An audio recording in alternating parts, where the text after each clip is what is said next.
The U.S. Navy apparently patented, or this doctor patented, what they call UFO fusion energy.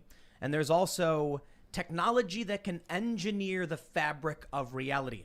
Now, we did a bonus segment over at Timcast.com talking about this for members only.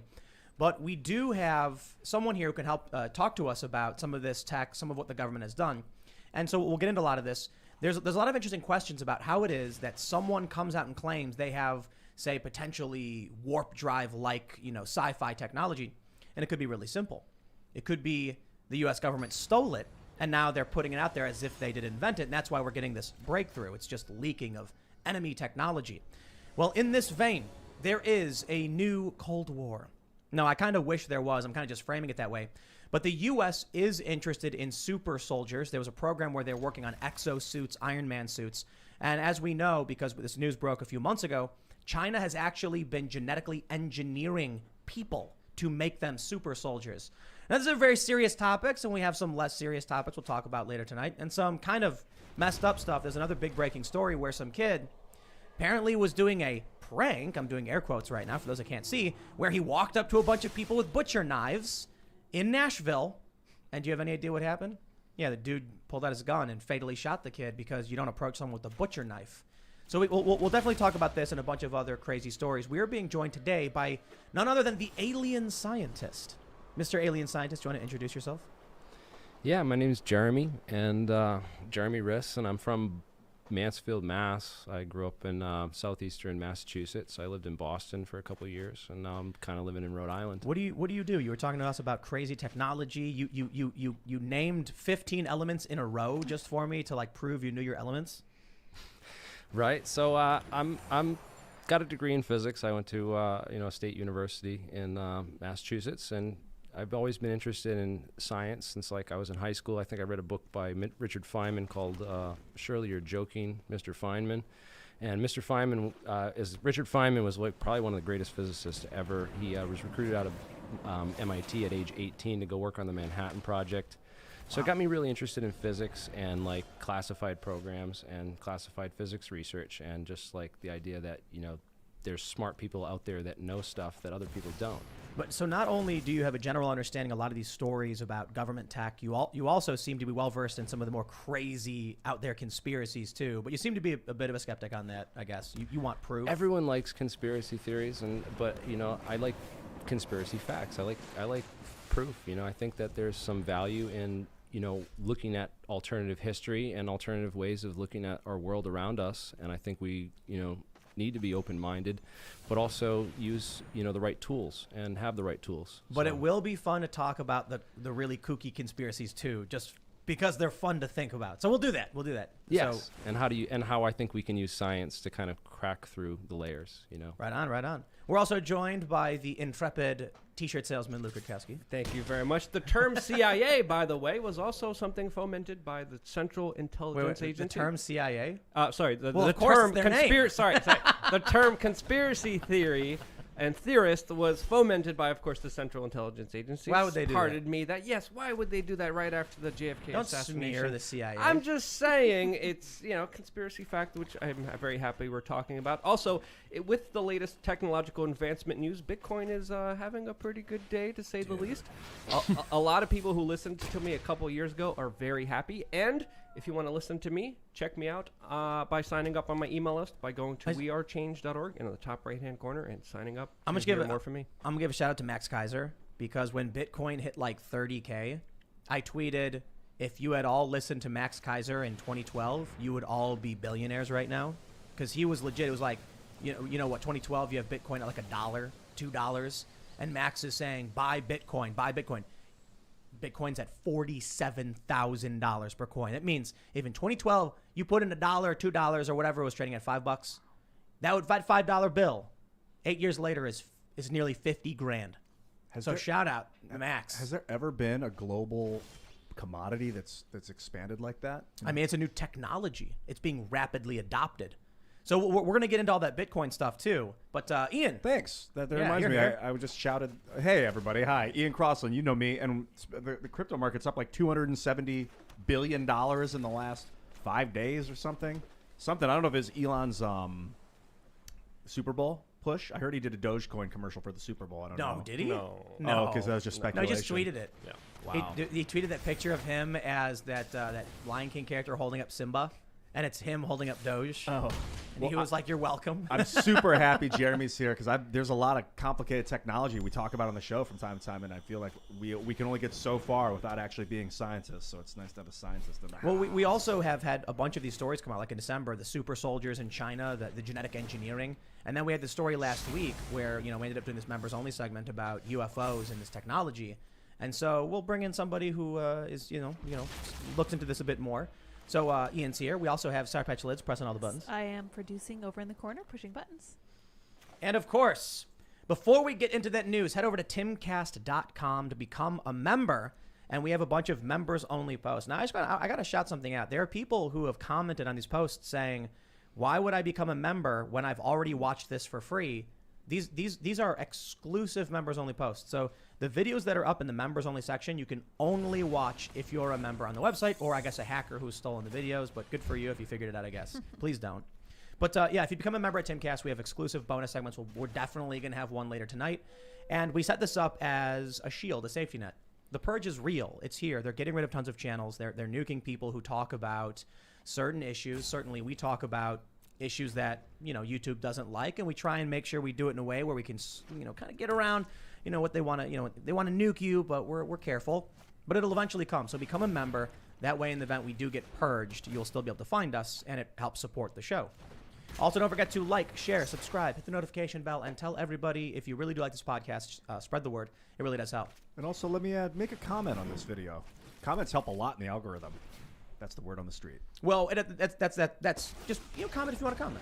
We want we don't want Don't force yourself. no, we want real people to engage. So Love life. Let's check out this story. So we have this update from Forbes. What is behind the U.S. Navy's UFO fusion energy patent?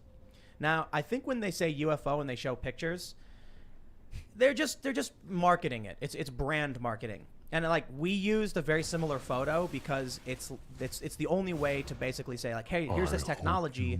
It's most reminiscent of UFOs. But you got to understand, a lot of this talk about UFOs is old talk. So what's this new tech? Forbes writes, when Dr. Salvatore Cesar Paez, an aerospace engineer at the Naval Air Warfare Center Aircraft Division, filed a patent for a plasma compression fusion device in 2019. It was either a giant breakthrough or mad science. According to the patent application, the miniature device could contain and sustain fusion reactions capable of generating power in the gigawatt, 1 billion watts, or 2 terawatt, 1 trillion watts range or more.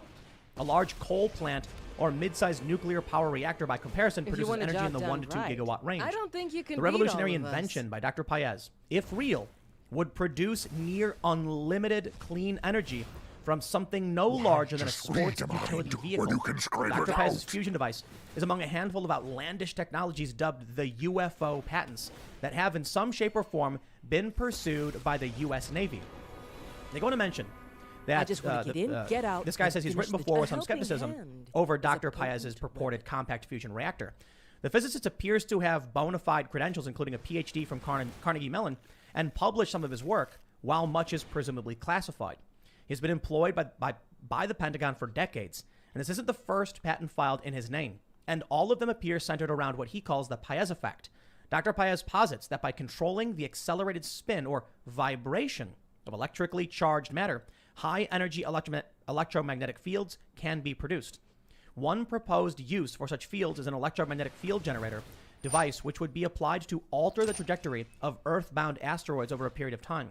While the patent makes clear that such a device would work only on small asteroids of under roughly 100 meters in length or less, it isn't hard to grasp the interest of any defense agency in providing contingencies for such a scenario. They say his internal inertial mass reduction device is one of the most extraordinary patents. This technology suggests manipulation of quantum field fluctuations, which could reduce a vehicle's inertial and gravitational mass, allowing it to travel at hitherto unseen speeds. The reason the speed of light is something of a universal speed limit is that mass increases to infinite as one reaches it, demanding infinite energy to continue moving. The ability to reduce mass could have incredible implications for the futures of space travel. Only faster than light speeds of travel would allow humanity to venture outside the solar system. They go on to mention he's got a high-temperature superconductor, and last but not least, a high-frequency gravitational wave generator. Now, all of this sounds like magic, to be completely honest. I can read through this, and it just sounds like science fiction. But this guy's got legit credentials. And what other critics have pointed out is, in order to actually get the patents, there has to be a prototype. So in some fashion, this guy's had to have proved he's got this technology. So what does this mean? Are we looking at the greatest scientific mind of our generation? Or is this just some crackpot who made a bunch of crappy patents and then for some reason someone's rubber stamped them? I don't know. Jeremy. So it says right in there in the article by it's Tyler Rogaway and Brett Tingley of thedrive.com. They've been doing a lot of great reporting on some of these, technologies that are being declassified and stuff. This one's of particular interest. Thing about the pays thing, right, is what really confuses me is that I know they've spent more than $500,000 investigating this. That they spent $500 million to build a railgun for the Navy. If they're really interested in this technology, they're going to be spending more than $500,000. $500 million for a railgun? Yes, that's what the railguns cost. Yeah, but is that just like the government wastes money all the time? It's hard to say because it's either government is very wasteful, as we've seen with NASA. They're buying their rockets from SpaceX because the private industry does it cheaper. So there's that, but there's also the issue of subject matter experts. This is how DARPA tends to do things. I was just reading the book downstairs on the brain, Pentagon's brain, which is DARPA. And the way they do things is they get subject matter experts or people who are looking into these kinds of things, and then they give them funding for their research. And that's how these projects are picked up. They find guys like Pays who he wrote his thesis on this very interesting thesis paper on bubble reactions and his theory of warping space-time, and so they funded him. But I know that this is not the only research that's been done in this. The research on this goes back to the mid-1990s to a guy named Bernard Haish, who worked at Caltech University. And he had a contract with Lockheed Martin Skunk Works and wrote a bunch of papers with Hal Puthoff and a number of other gentlemen back in the late mid-90s on this sort of space-time metric warping theory of inertia and of what mass is and how to get mass and momentum and how to alter those things using refractive indexes of materials and stuff like that. So there's been some research going on to this that goes back quite a ways that's less talked about than sort of this stuff. Well, so let's just get to the brass tacks. Is this real? Do you think it's real? Well, I don't know that if it was real, the U.S. Navy wouldn't put their goods right out there for us to see. They wouldn't just patent it. And in fact, they might change a couple things in the patent to make the technology inoperable or not give out secrets. We have to look at that part about where it said they got the patents granted through warning of similar Chinese advances. And when we look at those similar Chinese advances, I sent you guys two papers in particular on that list that I sent you to two of the papers that are written by Chinese universities and a lot of Chinese researchers on this. And it's related to what are called optical phenomena and squeeze states. So they take a parametric generator, they oscillate it at twice the resonant frequency, and it creates these squeezed states. And these... You gotta slow down for me. What does that mean? So this is it. What it means is that if we take a photon plus a photon, the Feynman diagram for that, it annihilates, and that's where we get our graviton from. So we know that gravity is an interaction of photons and the way that photons interact with matter, and that they're trying to change this through a warping of the refractive index of light around these materials. So they're trying to make stuff float? Apparently they can make stuff float, and then there's rumors that this was reverse engineered from alien technology, that the U.S. Navy has had kind of this technology for years. They didn't know how it worked because it's operating on quantum principles and quantum mechanics. It's not We easy. can't see it. We can't see it. There's something really, I want to say something. I was reading once about UFO technology and about what would happen if humans actually discovered a flying saucer in like the 50s. Right. And they said if you gave, I don't know why they chose this guy, Christopher Columbus, a nuclear submarine and infinite resources, they would never figure out how to reproduce it. Yeah, It's an iPhone in Rome. Yeah, the same idea. I remember hearing that kind of conversation on the Joe Rogan podcast with Bob Lazar, and he was specifically talking about some of the technological advancements that we're kind of hinting at here. And what you said, I was actually thinking, not the smart part, but the part specifically about if the U.S. government had such technology, why would they release it to the public? It would be counterintuitive for them to do this, especially if they had something that was advanced, good, useful. I think this most likely, in my own personal opinion, is a part of either one, a larger psyop against countries like China, against countries like Russia, or two, a larger call for other scientists to come in and say, hey, we're working on this. This is what we got. What does the scientific community think about this? What's the reaction? Can anyone help us build this? Because that's essentially where they want to go, in my opinion. This new kind of Star Wars kind of like powers and authority, whether it's light speed or lightsabers, whatever it is. Well, we have Space that's Force. essentially what they're talking about. Lightsabers? Well, they're talking about... We don't sword fight anymore, Luke.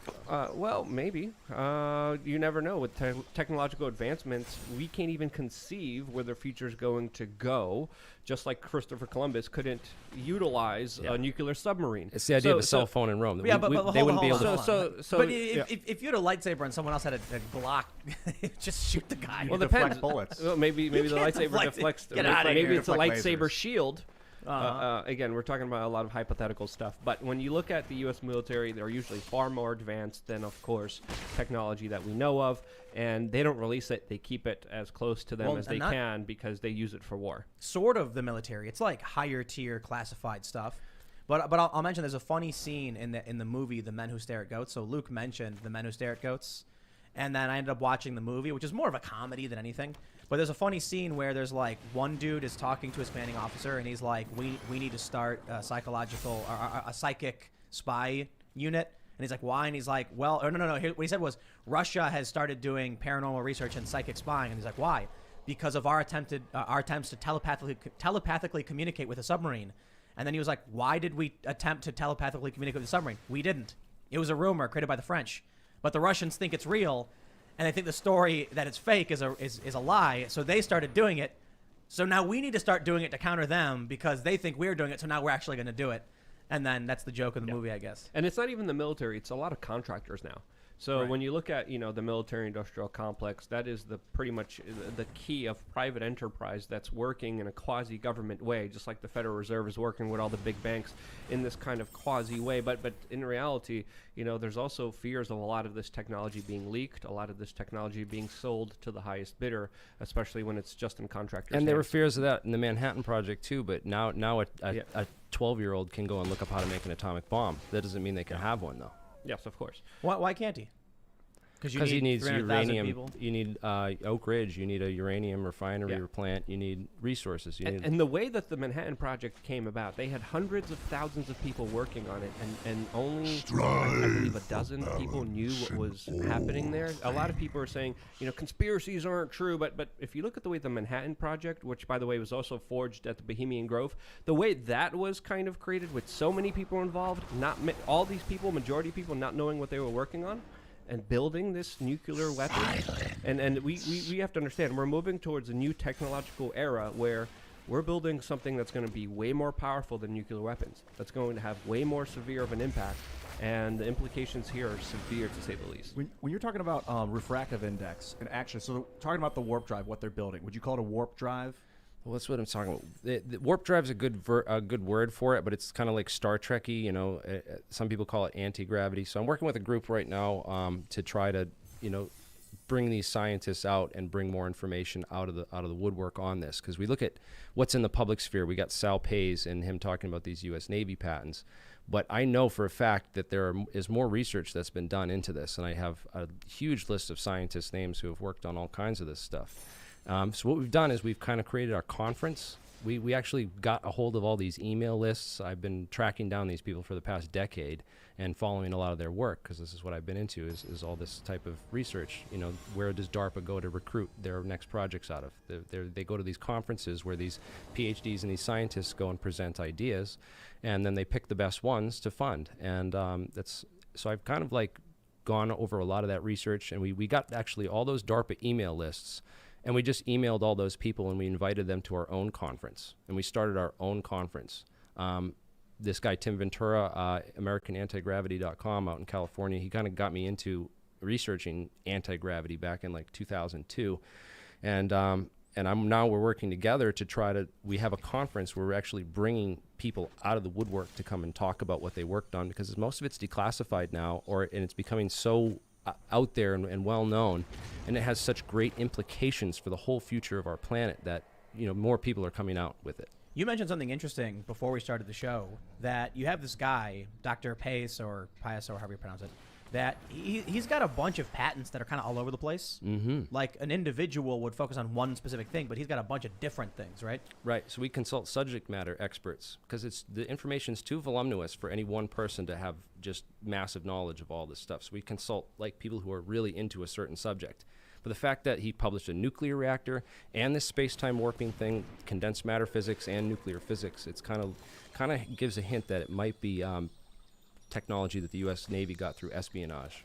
Or some other way, right? That they have a secret program building it, and they're using Paes as like not the fall guy, but basically the patent funnel. Leaking it out. Yeah. But I would imagine that if this was developed by U.S. science of some sort, they no longer need it. They've developed something substantially more powerful. And now they're like, okay, let's give it to the civilians and then see what they do with it. And then, they'll ramp up production and it'll fix things or whatever. Using the patent itself, could we replicate? If you're saying change the refractive, from what I understand, we talked earlier, is you have a material like a spacecraft hull. You hit it with acoustic vibration, and then you hit it with a laser to change the refractive index of the material. There's a lot of different experiments we're trying and a lot of different theories. The problem is that we have almost too many theories at this point about how it works, and we're at this kind of standstill in physics where we're working with these quantum gravity researchers, guys who are trying to work on unifying general relativity and quantum field theory to create a theory of everything, essentially, like Stephen Wolfram's doing and some of these other guys, Garrett Lisi and Eric Weinstein, like those guys. Eric Weinstein's working on this? Yeah, he's geometric unity theory, right? Really? I've heard that. I didn't know he that. presented a whole thing to the Royal Society on this. Wow. And no idea. he's had numerous talks with Garrett Lee. There's a recent one on We're talking about Brett Weinstein's brother? Yeah. He's Wow. big into I'll come up with the word earlier. polytopes and subtle geometries that make up like the core of our universe. You could look up Coxeter-Dinkin diagrams if you want to get into some of this stuff, or polyhedral combinatorics. Okay, it's ways that shapes and different types of polygons and things fit together. It's like the subtle innate geometry, and they found that when they build this puzzle of it, they create this thing that looks very much like particle physics and mimics a lot of these things. But they haven't put all the pieces together yet. But I want to say that when we do have a theory of everything, we're going to have anti-gravity. We're going to be able to understand exactly how gravity works, and so we're going to be able to. But a theory of everything, wouldn't that allow us to basically build anything? Like if we understand how everything works, we'll know the confines of the universe. We'll be able to just start. And that's the thing that they talk about with Jack. So Jack Fillet he's a scientist that's been studying, aliens really for decades now, and he's coming out with this new thing with a guy named Dr. Gary Nolan, where they're actually taking pieces of alleged Roswell material and these alleged alien materials that people have recovered or have out there, and I'm sure there's people out there with these materials, and bringing them to laboratories and analyzing them with this approach where they can actually look at the isotopes. And what he said is that instead of working with 90 something elements like we work with in our periodic table, they work with all the isotopes of all these elements in between. So they're working with 200 puzzle pieces rather than building stuff with only 90 pieces. What would be an example of an isotope? So an isotope is just, so you have atomic number. That's what goes up on the periodic table. That's the number of protons in your nucleus. And that gives you your properties of the charge and the properties of the atom. Then you have something called neutron number. And the neutrons are kind of stabilize the nucleus. And you can kind of throw a couple extra neutrons in, and it doesn't change the charge, so it doesn't change the fundamental properties of the thing. It just makes it a little bit heavier. And when it's a little bit heavier, it spins, its quantum spins are a little bit more slow and sluggish. And so that kind of affects some of the properties of these things. And there's weird things that have happened. Like one of the examples is they prove that our brains actually work on quantum phenomenon. The quantum phenomenon is active in our brain because if we give people lithium salts, but we use a different isotopic version of lithium. It has a slightly different spin ratio, and it affects people adversely with their behaviors. And so that proves that there's some quantum mechanical process in the brain that's affected by this By heavier the spin of the by the quantum element. behaviors of these particles. And they're even finding that birds are able to tell magnetic north through a molecule called cryptochrome that exists inside of their retinas. It's literally a molecule in their eye it's super sensitive to these differences in the spins. And one side will spin differently in a magnetic field, and that's the molecule that they're using, that scientists have identified birds as using to tell where magnetic fields are. So I want to go back to this idea that this one dude shouldn't know all this stuff. Right. So, And there's more people that do know it. And what we're doing is we set up a conference to kind of bring these people out of the woodwork, and we say, like, look, if you know something, come to APEC and present. We give you an hour to present your topic, and then we have an hour in Q&A where we have PhDs, we have DARPA people that show up in our conference and cross-analyze and examine these people. So it's kind of like Project Veritas, but for science. Or project, I like the Orion Project or the Disclosure Project, but just for science, you know. So let me ask then: Do you think, in your opinion, you know a lot about these scientists and things they're working on? Do you think that the U.S. and China both have extremely advanced technology we've never even conceived of? I don't think we have it yet, because the missing puzzle piece I really see is kind of like the atomic bomb. You can't build an atomic bomb without, you know, refineries and without centrifuges and stuff. That's why that's why Stuxnet targeted Iran and the thing going on in Iran. Yeah, their centrifuges. Right. We're trying to prevent them from having the means. Oh, you so know this what I is mean? a bummer.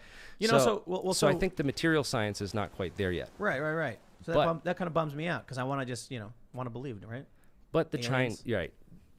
The Chinese, I think, are significantly more advanced than us in this area. In fact, those 2 patents that I gave you just shows how much research they've been doing into this, these optical materials and these metamaterials and some of these. What are they missing, and what would they need to build the machine to produce this effect? I think it's going to take a consolidated effort of a lot of different people, because we're going to need material scientists who are going to take advice from our physicists who tell them, this is the kind of materials I need. Can you make this for me? And then we need the material scientists to build those materials. And then we kind of need to work that out in order to, actually do experiments to test these different effects. But like as you're saying before about, it's science fiction stuff is like quickly becoming reality. Like all this comic book stuff from the 40s and the 50s, with Captain America, the first super soldier, right? Basically, Captain America, you read the book, it's when they discovered steroids, and they like, oh, we can It's literally a story about a dude they irradiated and gave steroids, right? Yes. And they were like, he was the first super soldier. And then you talk about the Incredible Hulk. Well, what was the Incredible Hulk? You watch the movie, and his dad was doing all these science experiments. He was taking DNA and taking little strips of DNA off all these different animals, like the starfish regeneration thing, these exoskeletons and from these crabs and stuff. And then he injected himself with this thing, and then he accidentally had a kid. Was that the original story? Or That's in the movie. I know. That was like a 2008 movie. I think everyone hated that movie. Yeah. But that's one of the things he was doing. No, I think the original Incredible Hulk was when we discovered we started messing around with radiation and radioactive waves and things like that. You got rid of gamma waves, I think. I was just talking with Andreas about all the stuff hidden in DuckTales in Disney cartoons and stuff. And, it's kind of amazing when you look back at some of these ideas that they had for the future in science fiction in these comic books back then. Like, for instance, Captain America's shield was made out of this element, vibranium. And, there's some kind of truth to these kinds of things. There's some overlap with stories. And I think that maybe vibranium might be thallium. It might be hafnium. Now, what are those? So hafnium is, if you look up the hafnium controversy, you'll find that hafnium can be used to create gamma ray lasers and also EMP devices and stuff. And there's some controversy concerning But Captain America's shield absorbs all of the energy and displaces it. That's like the idea of the shield, right? Right. So that one of the things they did with hafnium is they actually used it in the H-bomb. So one of the guys that was working on that, John Wheeler and Edward Teller, they basically designed the inner core of the H-bomb to be a hafnium mirror that would basically a gamma ray laser that would reflect all these rays back in on itself, and that's part of the mechanism for how the hydrogen bomb worked, was that it used hafnium in its construction, and that's sort of like a little bit related because it literally takes all this energy, absorbs it, and then releases it all at once, which is crazy. very similar. That's like Black Panther's suit in the movie. Yeah, exactly. Yeah. It's So- really interesting looking back at, Hollywood and entertainment just a few decades ago, trying to kind of envision what the future is. Some of them, hit the nail on the head. To me, in my opinion, Demolition Man got a lot of things right. Dude, nailed it. Including I the love Zoom that calls. I think they're the ones that first kind of did that. But other ones obviously are very wrong. I'm still waiting for the 3 seashells, though. Yeah. I'm waiting. He doesn't know how to use the seashells. I'm waiting for the curse machine. I mean, it's already in effect somewhat. If That's you really curse, you get a fine automatically. But then he walks up to it, prints a ticket, so he just starts swearing, and then he rips it and goes to the Yes. bathroom with it. Yeah, if we curse, we're going to lose our monetization as well. So there's other things that are right, aren't right. But from your kind of perspective, especially from your conferences, what are some of the things presented that you saw that you could speak about that are truly inspiring or the most eye-opening to you? Well, hold on. Let me rephrase that. What was the craziest? That's what I was going to say. But I wanted to I'm sound talking fancy. like I want to see a guy pull out like a lightsaber, or a laser gun, and Yeah, hoverboard. what's the craziest thing you saw presented? I mean, You could come back to this. I if don't you know. want, 'cause There's we been a just lot kinda of put you good. on the There's been a spot. lot of interesting presenters, but I think I almost feel like the best is yet to come because the people that really know the stuff. We've had a lot of these guys show up and they're like, "Look, I worked on a lot of this stuff in classified programs. I can't talk about what I worked on, but I can sit in the background and say hot or cold." So that's kind of. So I remember when we saw Joe Rogan had Bob Lazar on, right? Yeah. For those that aren't familiar, he's this dude who, what was he, a contractor, right? Yes. And then Yeah, he worked at Maison Physics facility for a brief time in '81. He said that he saw like this like machine, like there was like an object where he couldn't get his hands, like it was a force field almost, something like that. Do you think that guy was telling the truth? Well, I've done a lot of investigations into Bob. Actually, a friend of mine named Dan Benkert, right about 50 minutes north of here in PA, he did a lot of this research, and he's really good friends with John Lear and George Knapp and all those guys from the original story and stuff. And the Bob Lazar case is an interesting case, but we've done a ton of research on it, and we look at the actionable intelligence and the science and stuff. And what we call element 115 in sort of our jargon is what's called unobtainium. And unobtainium is like saying that, oh, well, you can have anti-gravity, but it's this element that can only be created in supernovas and really, really far galaxies, and we can't create it in our labs and stuff. It's basically saying that, yeah, you can have anti-gravity, but you need this high-hanging fruit that you'll never, ever reach. Is kind of the idea with that element 115 story. That's what he was saying. Like there's a lot of controversy with that story. They said that he predicted element 115. It's not that hard to predict higher elements in the periodic table. It's literally arithmetic. You're literally just adding protons. It's anyone who can add. So I heard that there's I was just reading. Sorry, I want to go back on Bob Lazar, but Bob Lazar, we'd like to invite Bob actually to APEC, because I've never seen Bob give an interview with any scientist. He's never given interviews with physicists. It always seems like the interviews he does gives are controlled and all the questions are pre-screened and stuff. No way Joe pre-screened any of that stuff. No. That's too much. That's not the kind of for a person that Joe 2-hour is. long conversation. Yeah, no way. I had a lot of people saying that, oh, he's involved with a deal with Netflix and that he's getting paid to promote this because let's face it, after Bob Lazar was on Joe Rogan, his film on Netflix got like 1 million hits. Sure, but I know Joe. There's no way Joe was like, here's a list of they gave him a list of questions. Nah, he wouldn't do that. I mean, even the best actor wouldn't remember 2 hours of script. But let me just He's point been out. saying it for 30 years. No, for sure. But Joe could ask whatever he wants. But he doesn't know what to ask. He only got into the case recently. But that's just a safe interview for Bob then, right? You know what I mean? Like they put Bob in a situation where they know that Joe, as a layman, is going to ask only safe questions based on what he's seen on the TV. It's really curious that he got an opportunity right after he came out in like the early 90s to present before Stanford University to a team of physicists, and he turned that down. He also initially said that there was an alien. Remember that? Yeah. His initial story was that he saw an alien, and later said it must have been a puppet. And I'm like, Oh. why say that anyway? Did they really do that? I don't know if I believe it. I feel like they wanted to feed this guy disinformation. They had him working on like high-tech drones that they had recovered from Tesla Tech, or that they'd been working on since they raided Tesla's office.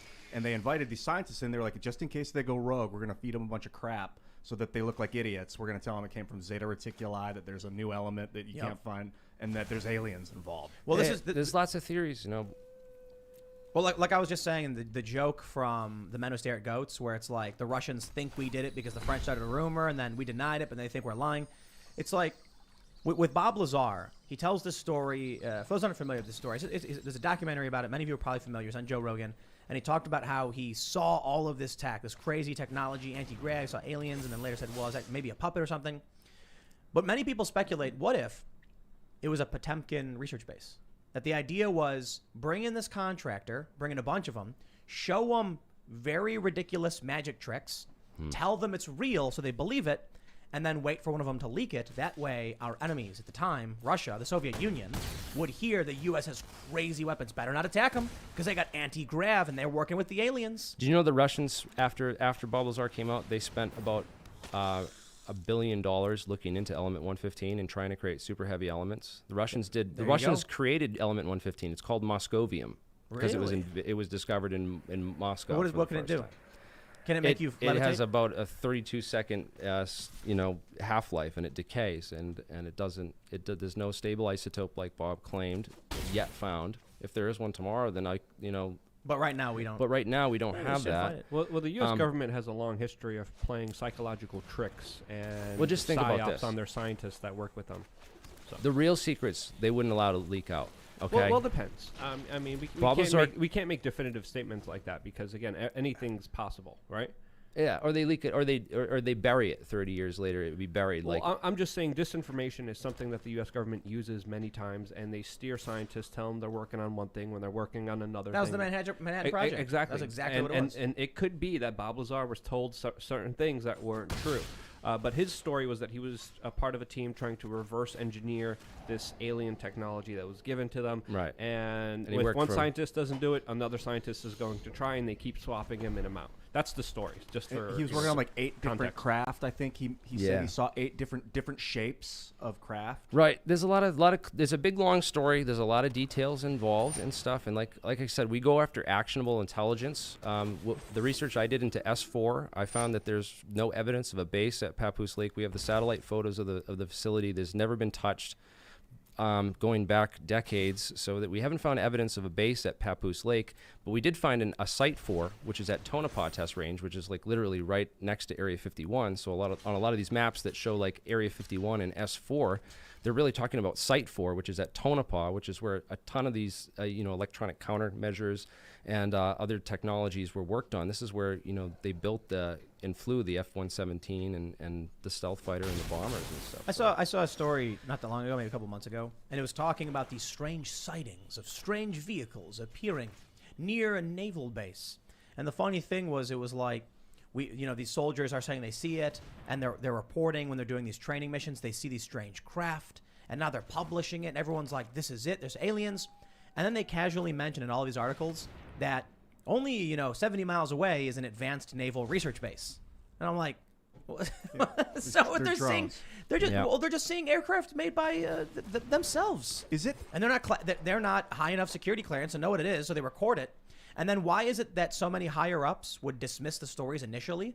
Because the stories apparently was that they were finally now going to take these claims seriously in case it was a security threat. Well, listen, if you're a higher up and then you hear a story where it's like, I saw a crazy vehicle, and you're thinking to yourself, yeah, the research base is 50 miles away. They're flying something around. You wouldn't care. You'd ignore it. That could be a weakness for us because it really could be an external threat. So maybe it's good they're actually looking into it, but it also could be just completely redundant. Oh, yeah, we better investigate ourselves for the project we're working on. Is it possible that there are craft that are so lightweight and that are being moved around like by a laser or by a magnet or something? All right, so there's lots of different technologies. There's a guy from NASA, Lightcraft International. He started a company. His name is Leik Mirabeau. It's Leikmyrabo. And he was working on exactly what you're talking about, microwave-propelled craft, where they actually fire, it was called Project Skyvault, and they fire microwaves at beam craft and light craft, and they're able to and they developed this into a technology where they can actually blast these and ionize the air surfaces flowing across wings of aircraft, so they can literally move the aircraft and take control of the aircraft by warping the air currents around the aircraft themselves, so they can take control of there's a whole patent we have on it, taking control of an enemy aircraft using these microwave lasers to ionize the gas of the air going across their wings to disrupt its flight. And then also there's what are called phase conjugate mirrors, which are really strange optical property, and they have radar absorbent paint made out of these kinds of materials. In fact, the paint that they used on the stealth fighters was actually a metamaterial made of barium titanate, and they actually mixed it in the paint so that it was radar absorbent.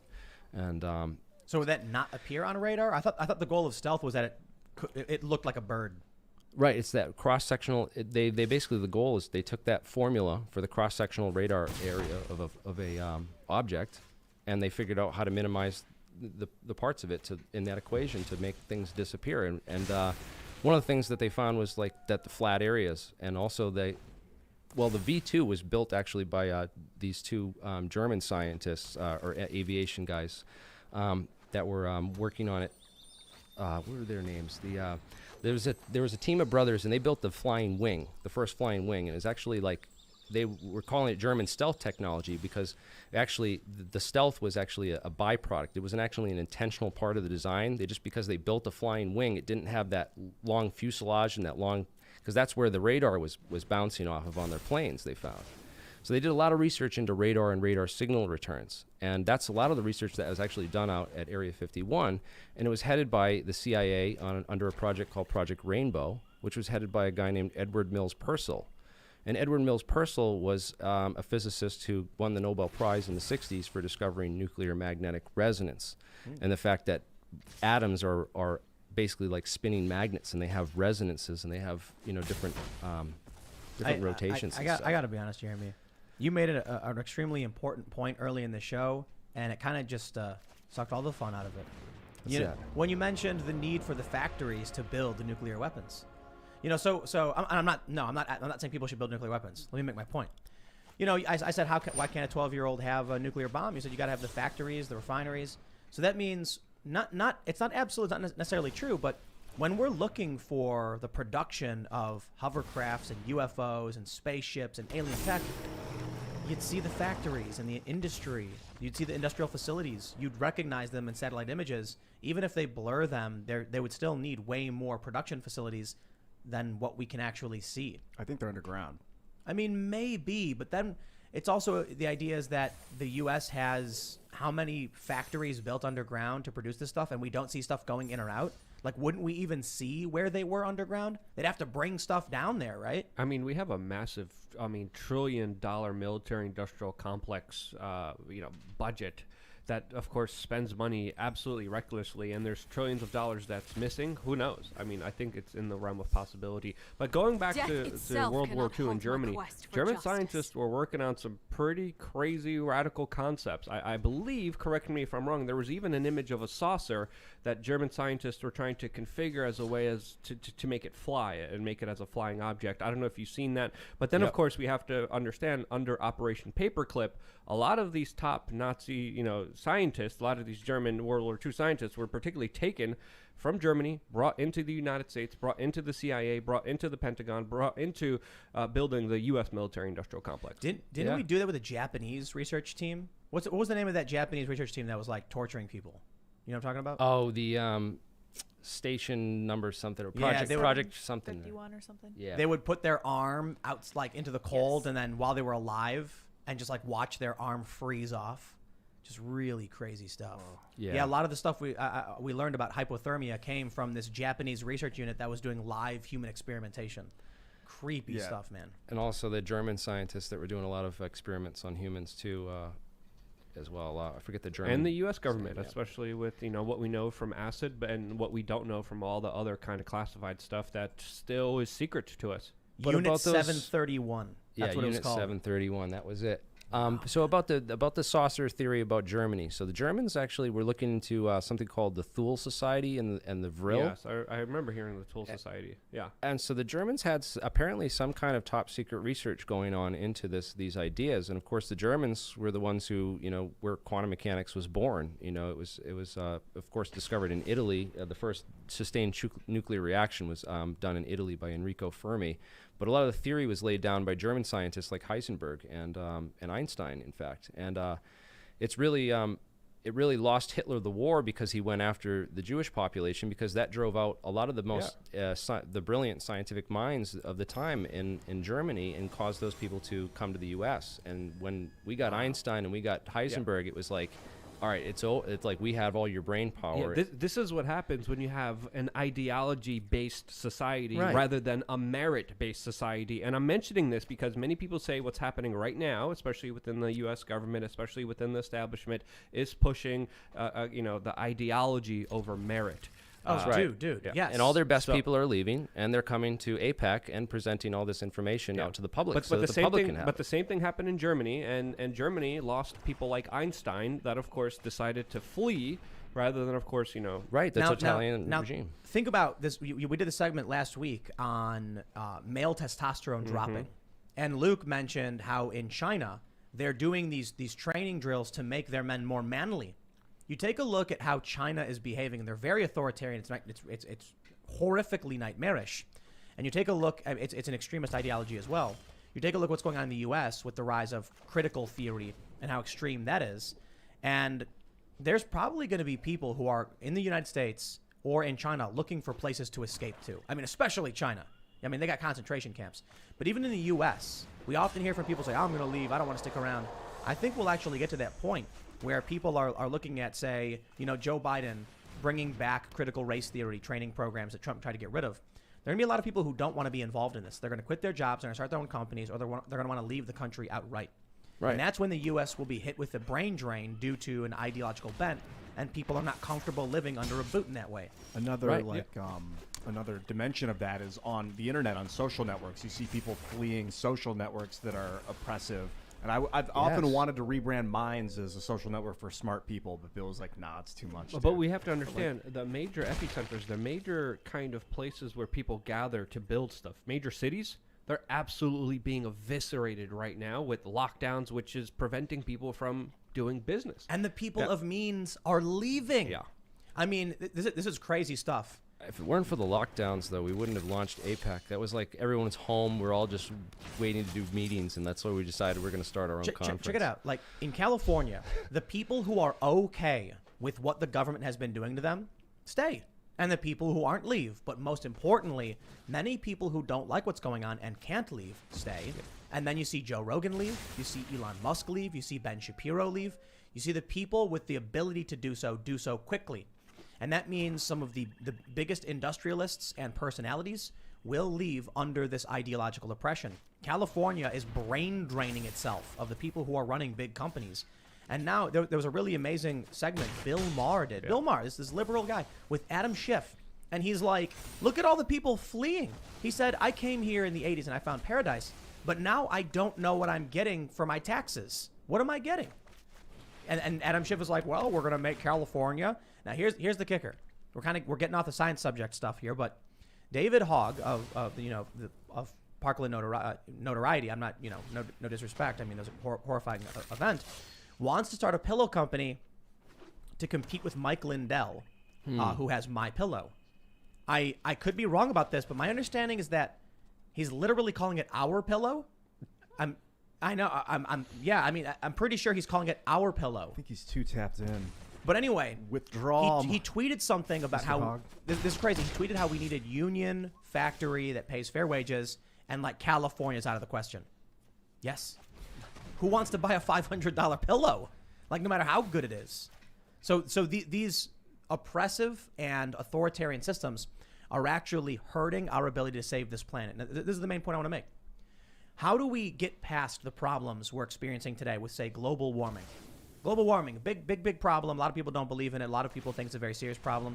A lot of politicians will scream and cry the world is ending and then fly in private jets and buy waterfront property.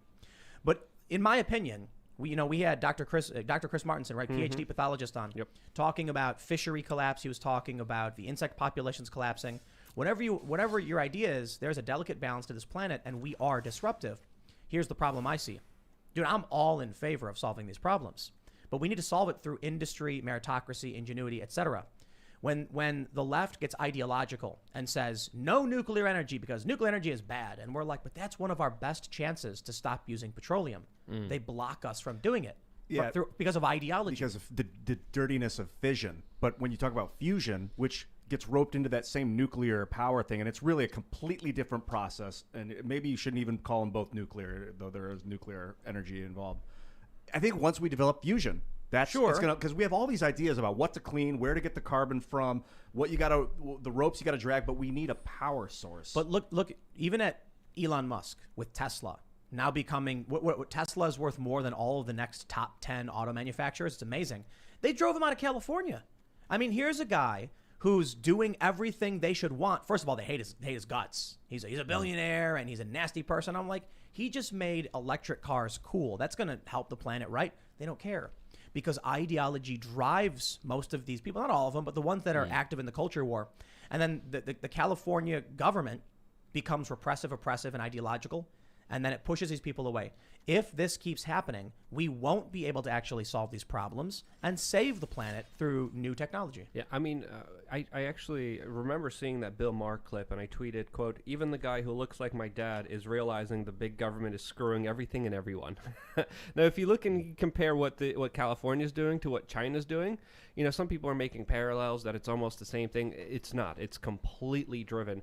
And when we have societies that are based completely off different,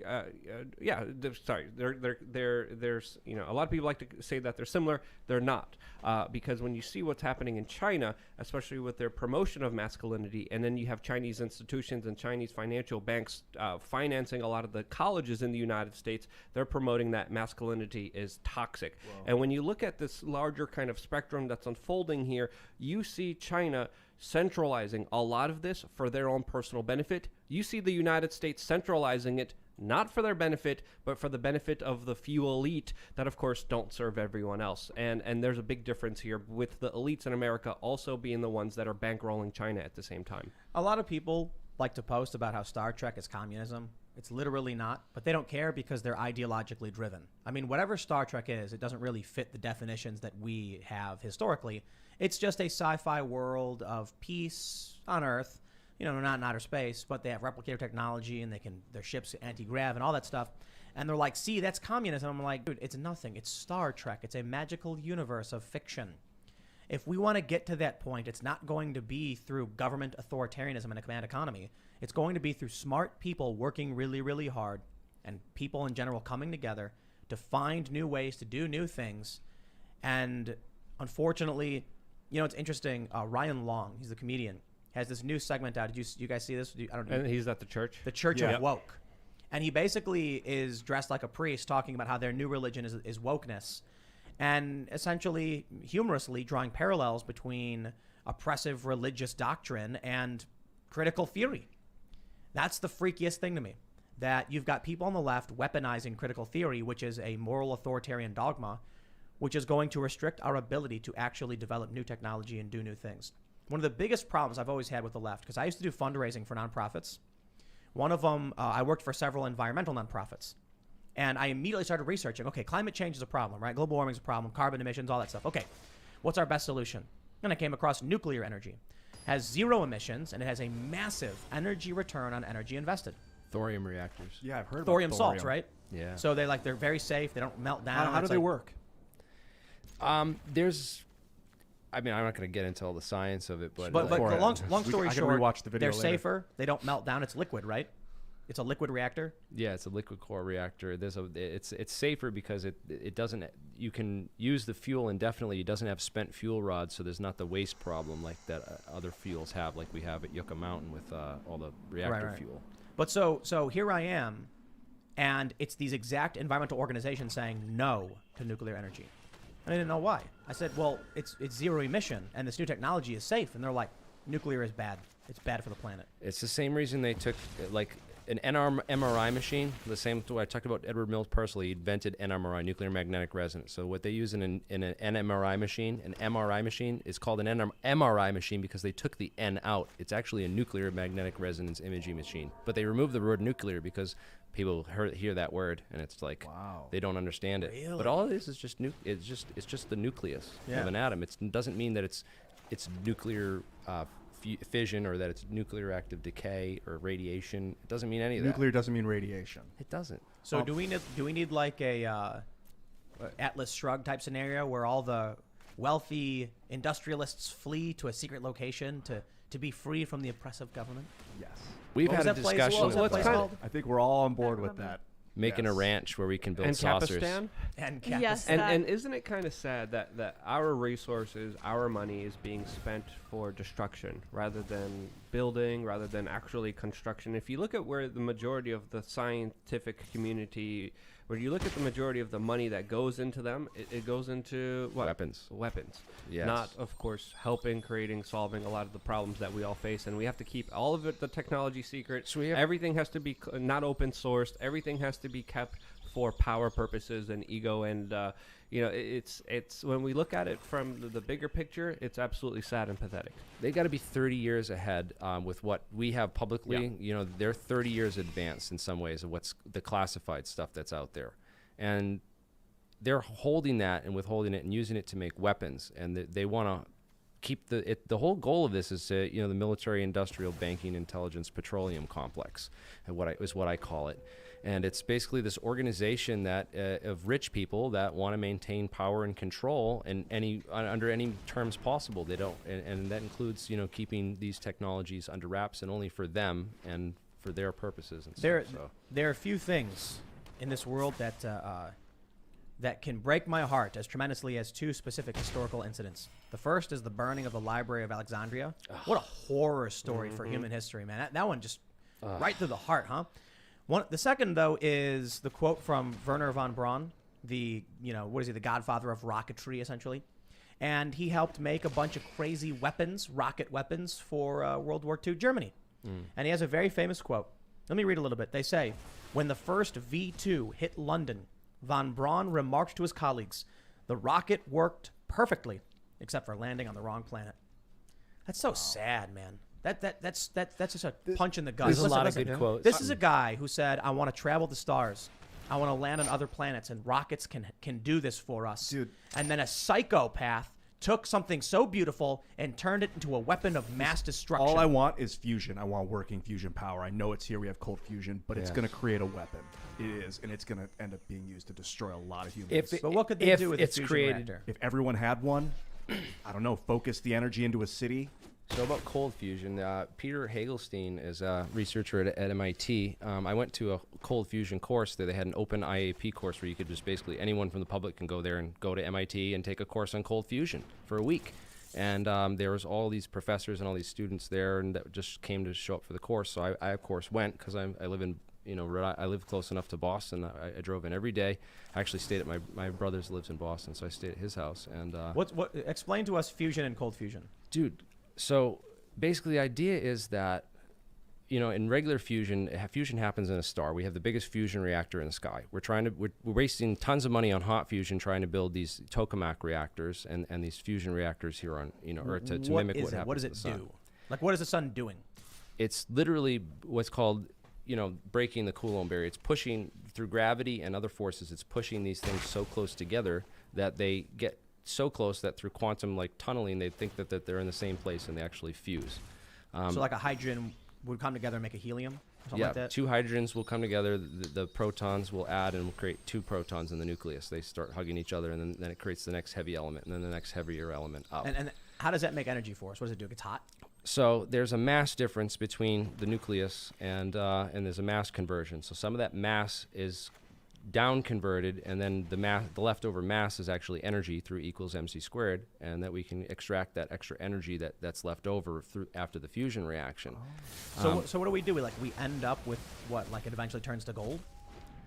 So it will actually, in stars, Carl Sagan is a book on this, The Cosmos. If you ever read Cosmos by Carl Sagan, he talks about this. There's a documentary on it too, where he basically breaks down what stars do. We're all star stuff. We're all made out of stardust, and all the atoms in my body and your body, and all the atoms that are here on this planet, were created in supernovas through nuclear fusion in stars over billions of years. And when they basically create the heliums fuse, they create helium. Then the helium fuses with another hydrogen and creates lithium, the next heaviest element, and it keeps going up and going up and going up. Lithium's solid metal. It's a solid metal, yeah. It's actually wow. So helium is this invisible gas combines another invisible gas. You'll get a physical piece of metal. Yes. That's cool. So there's different theories on what matter is and how matter's constructed and how matter's made. And of course, the alchemists tried to do fusion in their laboratories to turn mercury and lead into gold, right? And the idea is that, if we can understand nuclear science, then we can create ways to trick, these atoms into doing these things. So what is cold fusion then? I hear that's like the holy grail of energy. Right, it was when it came out with Pons and Fleischmann. These two award-winning electrochemists discovered this effect at I think it was Brigham and Young University, where they discovered this in Utah. And they weren't sure what to do with the effect that they discovered. They went to people in their department to try and, what do we do? Because, we have a new breakthrough energy source potentially. We could get shot by the oil companies. How do we get this out? And one of the guys at the department was actually a guy named Stephen Jones. I know him. I spent a long flight from L.A. to Australia with him, sitting next to him. Yeah. So yeah, I've met him before too. Yeah. He's an interesting guy. He's got a lot of papers on muon catalyzed fusion, and he's got a lot of interesting ideas and stuff. But cold fusion. Cold fusion's the one. That's the whole history of it. But essentially they recoined the term because this press conference blew up in their face. They had a bunch of Caltech and MIT guys come in and say, oh, look, this doesn't exist. MIT basically wrote the obituary. They wrote an obituary for cold fusion before they had the data and the results back from their lab. But real quick, can you explain what cold fusion is? It's now called lattice-assisted nuclear reaction because what they know is happening is that inside of a lattice of a metal, these atoms are able to behave differently than they behave inside a star or inside the surface of the sun where they're fusing. So inside of a metal, you can saturate metal. What they do is they saturate palladium with tons of deuterium. The deuterium is like heavy water. It's like you take hydrogen, has two isotopes. Take one hydrogen is just a proton.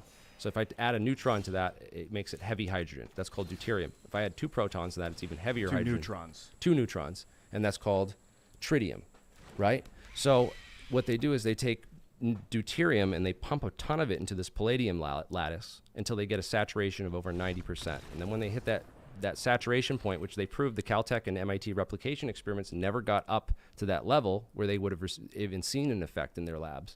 But numerous other labs have done this over the past 30 years since this and have shown positive results. And there's an international collaboration of scientists still working on cold fusion and still researching this. I got a question about this. So we got to keep going on this. Yeah, if it didn't exist, I want to clarify it would be dead. something. So you put deuterium, which is basically hydrogen with an added neutron, so it's heavier than regular hydrogen. Yes. You put it in a lattice of palladium. Yes. And then because it's heavier, they don't bounce past each other. They have more of a tendency to nail each other when they. But what do you do? Do you vibrate the palladium to get them to fuse? Well, they found that vibrating the palladium or shooting it with a laser and something called super waves, where they have multiple frequencies added on top of the same wave. When they hit them with these sort of super frequencies called super waves, or do laser-assisted, lattice-assisted nuclear reaction, that it increases the effect. So there is some sort of what we believe is going on is that there's some sort of entanglement, some sort of coupling between the atoms inside this lattice when you get a high enough concentration and get enough of them packed in. And that allows for fusion to take place. Not only does it allow for it to take place, but it also allows for the gammas that should be produced in these reactions. That was one of the arguments that these reactions should have produced gamma rays that should have killed these scientists if they were actually producing fusion in the laboratory. But they've shown through Mossbauer effect and bremsstrahlung radiation that they're actually able to divide that energy up and release it as phonons or electronic vibrations to a lattice, to the lattice. So that's essentially how they convert it into energy that we can use. But we can't use it because in order to use energy like that, right, in order to build a power plant, I have to make steam. That's Right. what I need. So that's how a nuclear reactor works. We have these control boil rods. water. We boil water, and then we use that water to push a Tesla turbine, the same Yeah, yeah, yeah. technology that Tesla invented Yep, to so produce. that's crazy, We did right? use the three-phase motor. phonons to create piezoelectric, basically vibrate it until it creates an electrical charge. It might be a way to do this with cold fusion where we create smaller volt. The thing is that there's more research that needs to be done into turning this into usable energy, because you can build a cold fusion reactor, but if it's cold and it's not boiling water, then you're not going to be able to produce steam. You're not going to be able to build a power plant with But it. is it? It's literally cold. Isn't like you can touch it? Like it's not hot? It's just happening. Cold is, I think, a relative term. I believe it. They electrolyze this, and they actually try not to make it too hot because it will actually fissure the metal and have other effects. But it takes place cold, yes, at a much colder temperature than. So wait. You're saying that they can do it, but they just can't convert the energy in any meaningful way. That's one Like of the biggest energy's problems coming right out, now. and they're like, now what? Yeah, so now we've measured, the U.S. Navy Spay-War lab actually measured tritium in their cold fusion tests. The guy Larry Forsley, and I met him at MIT at the conference too. But these guys have proven that fusion's taking place. There's some other process that's not well understood that accounts for why we don't see these high energy gammas being produced. But then there's the problem of engineering a power plant out of it, because how do you boil It's water? producing phonons. You So boil water. Are the phonons vibrating the lattice? Where are the phonons going that it's producing? Yeah, it's relaxing that vibration and then distributing it to a lattice. So it's palladium? divided. It's divided among the lattice. So if we could figure out how to get energy from vibrating palladium, I keep thinking of piezoelectric, which is just energy that you get from movement. Then maybe we could have it vibrate. But is it moving? Is it really? It really is moving. It's really strange because it occurs at these active sites in the materials. It only occurs like it cracks in metal appear to be like a active site where these things are appearing. And then there's different researchers on different sites. And one guy's saying that no, the cracks are bad, and that's not what's going on. And then there's other guys saying that the cracks are good. And it's just like Palladium's interesting element. It's the only element in the entire periodic table that has its outermost valence shell saturated with electrons. So it's like electrically repulsive. So it's probably preventing the gamma radiation. it's push. It's got a lot of push to it. That explains why Tony Stark replaced his palladium core, or why he had a palladium core in his arc reactor. That's exactly. Very similar Yes. to cold fusion in the arc reactor. There's a lot of similarities between the arc reactor and cold fusion. I'm joking, but like, is that kind of the inspiration for? I don't believe. I think that came before, of course, Pons and Fleischmann. Iron Man is like the 70s, doesn't it go back? No, to but I that? mean, like in Really? the modern iterations, he's got palladium in this core, then it like generates electricity of some sort. I'm sure when Hollywood was redoing that film, they kind of like they consult with people like me, because I've been approached by people in Hollywood like, look, I'm making a film and I want like some real science to kind of like throw in or something and mix with this that's realistic and stuff. So that happens. I know that happens. Yeah, for sure. So, but like, I don't know. It's weird, man. So I mean, it's not they too can't far let off. out too much, but So what? We got to build a fusion, So- a functioning fusion generator that produces electricity. yeah, I think these. But then I hear these crazy conspiracies that oil barons and Right. the tycoons will come after them. Do you think that's legit? Like you mentioned before, that there are people who don't want the system to change. And I hear a lot. That's actually a very left-wing talking point. The environmentalists, the climate change activists say that it's the big oil companies, their banker buddies, and the politicians who don't want to lose that control over the people. I'll add a little bit more. The general idea they have is that we as a people are addicted to fossil fuels. We have built this entire civilization upon it over the past 100+ years. And you hear from people like Greta Thunberg, who she says, we don't want to wait till 2030 or 2022. We want it now. We want a moratorium. And that would mean millions would die. Yeah. Because they have no food production. They have no vehicles. And so many on the left think it's the industrialists doing it on purpose, because so long as we're addicted to this, they can say, oh, but we can't get rid of it. You'll die. Mm-hmm. Do you think that there's like, I've seen so many videos where they're like, I've invented cold fusion, or I've invented infinite energy, and they show like magnets on a wheel spinning, and it's like very ridiculous. Mm-hmm. But in a more serious tone, do you think that there may be scientists who have developed some maybe prominent renewable type energy or clean energy that's being suppressed?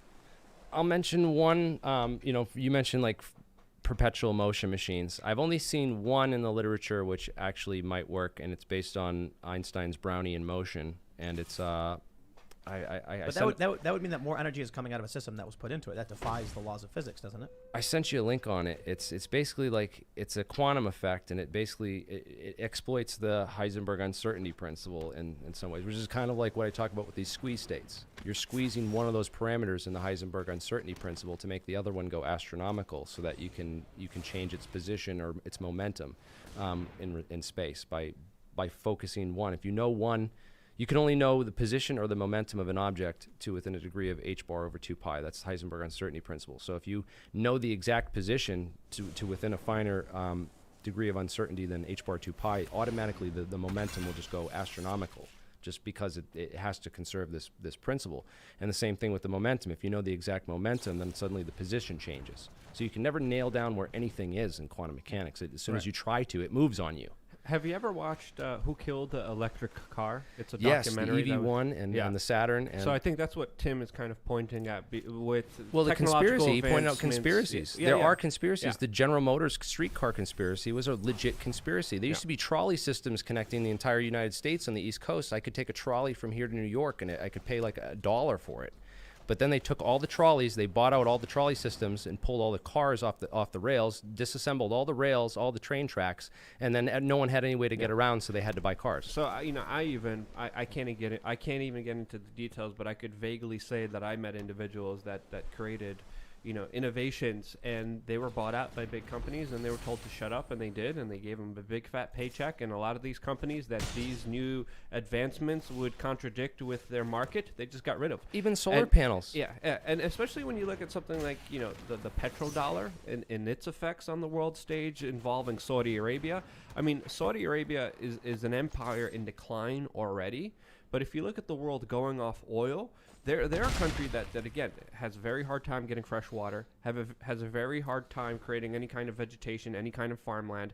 Saudi Arabia, some people speculate, might even have a nuclear weapon already. So when we're seeing empires in decline, there's a lot of ramifications for that, and that's why there's been larger theories out there that there is some kind of bigger conspiracy to make sure that we stay on gas, that we stay on oil, rather than, of course, advance towards free energy or free technology, or even innovations that are less, cost-inducive and don't prop up the Saudi empire. The Saudis actually have been publishing a lot of interesting papers, their university, on like squeeze states and metamaterials and all this kind of stuff. I looked up the streetcar conspiracy, and it's not as crazy as people think. It's semi-debunked, it seems, based on one source I'm reading. The general idea was there was a very aggressive campaign to buy up streetcars and then sell, like, automobiles, but it was because the streetcar system was already struggling and potentially on the verge of collapse. Of course. How convenient. Well, I mean, look, you choose what you want to believe. Well, they could have upkept it, but they were like, But in this larger sphere of conversation, well, they wouldn't have been able to buy them up unless there was, there was a fear that they were going to go insolvent, and so GM was like, "Now's our chance." So that's why I'm saying semi-debunked. GM bought them up. Yeah. So I think that's what they said. General Motors. Yeah. GM and its partner companies engaged in an aggressive campaign to sell public transport equipment to companies that were otherwise reluctant. Oh my God. Doing this involved buying up electric trolley operators like the Los Angeles Railway. They say it was only feasible because the streetcar companies National Line City purchased weren't well on. Bianco points out that this plan wouldn't have been feasible if the streetcar companies National City Lines purchased weren't already struggling. So I guess the general idea is the streetcars were in a state of insolvency.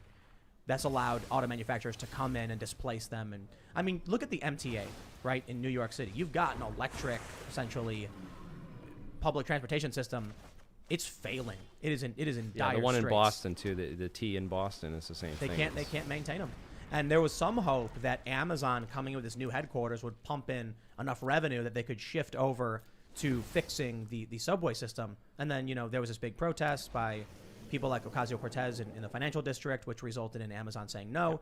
That's not a solution to New York's problems, mind you. But they struggle to fix these trains. So, I mean, it seems feasible that the system is just not being maintained properly. It doesn't work. Well, the MTA Also receives a crap ton of money. We're talking about bridges. We're talking about toll money. We're talking about some tolls in New York City to cross a bridge cost almost $20. Probably $20 by the making of this video already. Last time it was, I think, $18 to get across to Verrazano. So we're seeing a huge mismanagement. We're seeing it poorly run, and they're in the deficit. They're in the hole. So I think this more says to something that happens when you have centralization, when you have big government, more than when you would have a free market. But there's also elements of the free market that we were just talking about, like the electric car, that get bought up and get shut down, which sucks because they buy all the copyright. I got to tell you, as an owner of an electric car, there are pros and cons. I mean, when we're looking at local grocery store shopping, it's wonderful. You just drive there, you drive back. I look at the gas stations and I the silly peasants in their gas stations. And then it's like, oh, we need to drive an hour. Oh, my car can't make it. I have to go home and take the gas vehicle. There's pros and cons, you know. Are they like suppressing solar technology? Could you have like really, really good solar panels if they were allowed? You mentioned solar earlier being suppressed. Well, yeah, going back to the 70s was a technology like, you know, even when solar panels came out, they were paying people off to lie about the efficiency of them, like, you know, so that other people wouldn't go off the grid because the electric companies would go out of business. Did you know that Jimmy Carter put solar panels on the White House roof and that George Bush removed them the next year when Reagan took office? Did you hear the story? There was a guy who had a truck and he layered it with solar panels and made it charge and then run on solar panels, and then it can't, like, I guess I don't want to name which company because I could be wrong. They like came and seized it. Like sheriff showed up and took it away and said, "You can't do this." There's a lot of stories like this. You guys know Stanley Meyer? He invented a car in the 70s that ran off of water. We have all the Stanley Meyer patents, and we have a group in our team working on like some of that technology as well.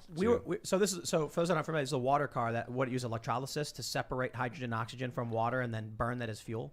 It uses like a nuclear catalyst to help with the splitting of the water molecules. So it kind of like the idea is that it gets more energy out than it puts in actually somehow. But that's not true. I think it's retrieving energy from the vacuum. You're taking energy from the environment somewhere. There's no free lunch. Yeah. I don't think. You know, I've never seen any free lunch. Energy can't be created. But does the water car actually work? I mean, I've seen videos, and I think from a layman's point of view, I just read something on it. Seems to make sense, but I don't know anything about it.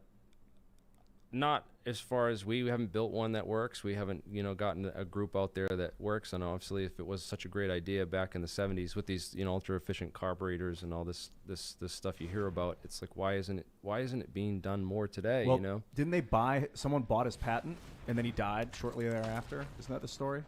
No, the idea is that like the patent office is sort of like this trap. It's like as soon as you patent something, it's like it gets bought out or it goes on a shelf, and then like, I don't know, it's kind of a weird thing. It's kind of like this trap for people that are greedy and want to make money off these inventions and stuff.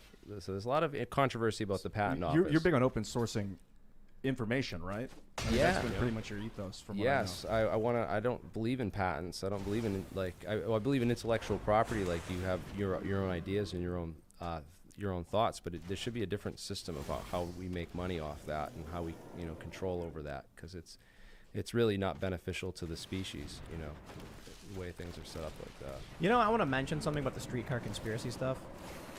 I don't trust the media, especially when, you know, doesn't GM own NBC or something? Whoa. Or not GM. I'm probably confusing things, but when you have, I'll put it very simply, regardless of who owns what, when you have a car company that has to sell advertisements to a media company, and then the boss of the media company says, "Look, we run this story, we lose a major advertiser."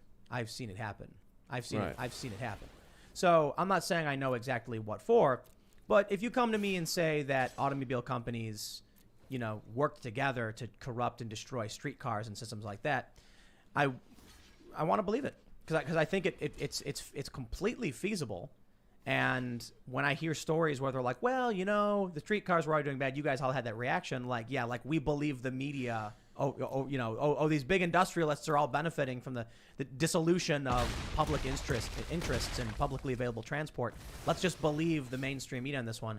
No, but I will point out at the same time, For me, it is kind of a coin toss because the MTA is collapsing. Government can't really run this properly. Well, there are some good points that you did bring up, though, with that, because you have to look at the time period that those rail systems were built and the metallurgy that existed at the time, and it's not, to think that it's not hard to believe that those things were a rust bucket by the time this Right. actually happened, because we didn't have the metallurgy to really prevent against that. All the steel things that we could make was very limited, so like it probably rusted really quickly. One of the issues is for Chicago, for places like New York. I know this in Chicago. People complain that the fare is too high, but clearly it's not high enough to actually sustain the system itself. So it's heavily subsidized by the taxpayer, and that's still not enough. But like they were talking about shutting down the what was it, Luke? The L train in New York For construction, yeah. because I thought they had to do repairs on it. Yeah. Much needed repairs to fix this train that goes under which river? The Hudson River, right? Yep. No, the East River. It goes from Manhattan to Brooklyn. Yeah.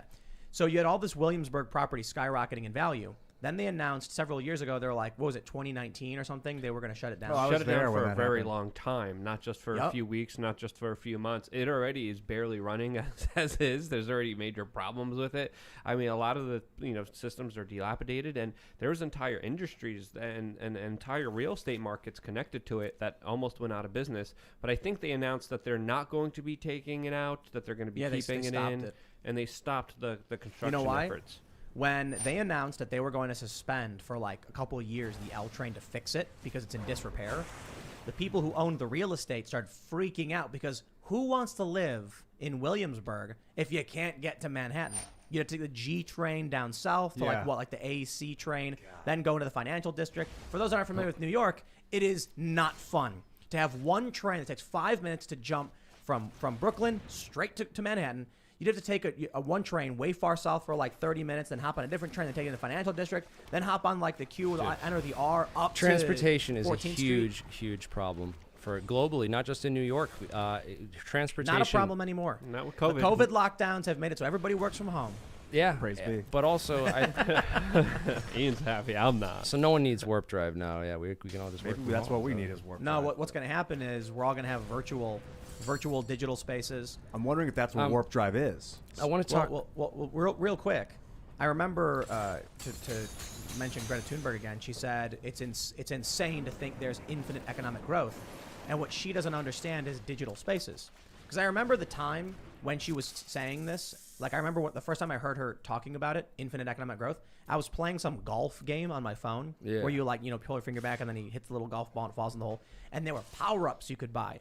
And I was like, when I buy that power-up, literally nothing is produced. It's just a code changes from yes to no, and then a 0 to a 1, and then all of a sudden I get to use the super golf swing. Oh. But that dude still gets $1, and then he can spend that $1 on whatever. So yes, if we start moving into virtual environments, Second Life type things, there can be theoretically infinite economic growth because you buy digital things. That's what like makeup companies are taking a huge hit because nobody's going out anymore. I think they're one of the big. So they're like trying to merge into digital makeup and like that kind of stuff. Instagram filters. I'm Yeah, surprised yeah. they haven't got into that business. But Oh, yeah, they are. Life on the pod's going to be great. There's going to be bugs to eat intravenously, and we're just going What to be kind of sitting. bugs? Crickets, cockroaches. I heard think crickets they're- not so there's- bad. I think they're very abundant. I think the filet mignon steaks are only going to be for the super uber billionaire elites, and we're going to be very comfy in our little Matrix battery compartments. You're gonna live in the pod and you're gonna eat bugs, but you're gonna be in the Matrix, Yeah. flying around on a dragon, throwing fireballs. You're going to be neural linked through the back of your head. Oh, now we're talking. Just like It's the Matrix, yeah, baby. Yeah, seriously. I got a question, Jeremy. Assuming that we have infinite power, if we can tap fusion, how Yeah. do we build a warp drive? Well, you just need the right type of nonlinear optical materials on the surface of your craft. I'd say some waveguides, maybe some monatomic elements. The idea is to create a meta surface or a meta atom. What are called meta atoms or meta surfaces. It's basically like you have a surface of all these atoms and then you get them condensed to the same wavelength through what's called light matter coupling. And when you couple light with itself, you create these condensed matter states, and then you can get the entire craft to act like a single atom. And if it acts like a single atom, then you can influence it with quantum mechanical behaviors and quantum mechanical properties. That's kind of one idea. You know something really crazy about Star Trek? They have warp drive. Like this idea of warp drive. When was it first In First Contact, warp drive was created by a character named Zephyr in Cochrane. real life, I know, but in real life, let's talk about Star Trek. In real life, when was the first idea of like warp drive? It was a long time ago, right? Like Einstein. The first person actually was a guy named Alcubierre, who was a theoretical physicist who studied like Einstein and general relativity, and he watched Star Trek and was a fan of Star Trek, and so he wrote a paper called the Alcubierre warp drive. Star Trek was the first Star Trek inspired it. Inspired the idea of warp drive. It did. Yeah. But in the original Star Trek, they had warp. They did, yes, because Gene Roddenberry got the download somewhere, man. That guy was talking to aliens or something. He was on Well, the so DMT. here's that dude was plugged in. Here's what people don't realize. Even in Star Trek, where they have warp 9, and they can travel much faster than the speed of light, they can barely get anywhere within our own galaxy. So people I don't think people realize the vast space between galaxies and even between quadrants of our own galaxy, traveling at the speed of light. So I think it's Voyager, right? This is the series where they get transported to like a different quadrant, and it would take them 70 years traveling at their fastest speed to make it back to Earth, and they're traveling substantially faster than light. That's how big the galaxy is, let alone going to a different galaxy. You know? Warp drive's like just a stepping stone towards a greater field warp drive or something where What do you you mean? can One of the teleport? weirdest things, right, is this something called quantum non-locality in physics, and this is sort of reinterpretation of quantum mechanics that was done by John Archibald Wheeler, who worked with Einstein, and he also was employed by one of these big companies that I want to mention and talk about, because when we talk about scientific conspiracies and ways that they suppress scientific information. Did you know that there's a company that runs and manages all of our science national labs? They run Lawrence Livermore Labs, Oak Ridge. They run What's Los this Alamos. company called? And the company that manages them all is called Battelle Memorial Institute. And they were founded in like the 1938, I believe. And they were founded by a guy who was an iron metallurgist. And they're a company that specifies in metallurgy and how to make metals. And they're experts in, all different types of alloys and metals. And they're right in Columbus, Ohio. And this is sort of like... And they control all of our labs? They manage all of them. They're manager. So basically all the research that goes on in our labs, they can decide what gets canned and what gets funded, and what, if anything gets discovered at our lab, it goes up to their management chain. And of course, they're right there to scoop it all up. Do you think that if someone did discover a rapidly renewable, let's not even say like perpetual motion, right? This idea that you can get more energy out than you could put in. Let's say they actually discover something that just uses, say, ambient energy in a very simple way that produces a massive amount of clean energy. Do you think that they would suppress it out of fear it could destabilize the economy, or just suppress it in general? Absolutely. Why would they? Historically, they've done that with every single technology and new breakthrough. Even when the Russians discovered that, the guy who flung the wing nut off of a thing and noticed that it was spinning in air and would change directions. Oh, in space? The Russians kept that classified. That effect. Yeah. So if you have like a T-shaped object, right? Yeah. And you spin it, it'll eventually start flipping back and forth. Right. In a really weird way. They wrote a paper on it. The Russians wrote a paper on it about a couple of years later called they called it the tennis racket effect, and they never talked about this incident on the space station. And stuff. You know what one of my favorite stories is, and I don't know if this is true. There's a meme that goes around where it's like the United States spent $40 million developing a pen that could write in 0G.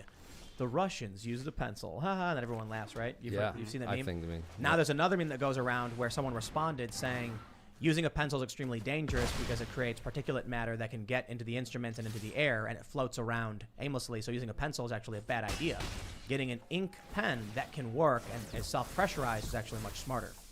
And then it's like, it's one of those things where you think, haha, it is so dumb. Why are people so dumb? They should use a pencil.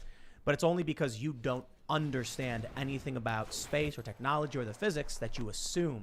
And that's a really good way to understand everything in our society, from politics to science, in that so many people who have no idea what they're talking about will push things that will make everything worse, and then mock those who are actually trying to solve the problem. Your courage is legendary. And there's also what we find is there's a ton of people just filling filling the thing with mud. They're filling the thing with those perpetual motion machines and those magnetic motors and all these other things. And it's just basically a perpetual time wasting machine. Is what I call it. I love watching these perpetual motion machines because most of the time you can see where they hid the battery. You know what I mean? To make it spin. And then other times it's like, even if that really was, you'll see like really clever ones. I'm like, how do you get energy out of that? Yeah. You know what I mean? It's like, okay, you found a way to make the marble go tick, tick, tick, tick, down the slope. And then it goes up and goes again. Are you going to somehow turn that into a generator? It's some way that the marble moving in a circle is going to spin a turbine, I guess? Maybe a little tiny motor, get a little bit. No, it just never happens. You know what I love, though, is when people talk about magnets. And they're like, why don't you just have a wheel with a bunch of magnets on it? So that when the wheel comes around, the magnet pushes it, and it just keeps getting pushed forever. And I'm like, because the magnets are pushing and pulling. So it just stops. Have you ever actually tried it? It's fake. It's not real. So you asked me before about who I thought was like the weirdest guy that we've ever had come on and present, or like most interesting. So I thought of like two probably examples. You mentioned high-frequency gravitational waves that was mentioned in that thing. We actually had a guy named Gary Stevenson from DARPA who came on and presented on high-frequency gravitational waves and their generation. And he talked about this, we talked a little bit about that Nazi bell, the rotating mercury plasma and these torus drives. So like we found out that General Electric actually did some experiments on a patent that was patented by an engineer in Valley Forge, PA, named Henry William Wallace, and it was on this gravitomagnetic effect or kinematic field.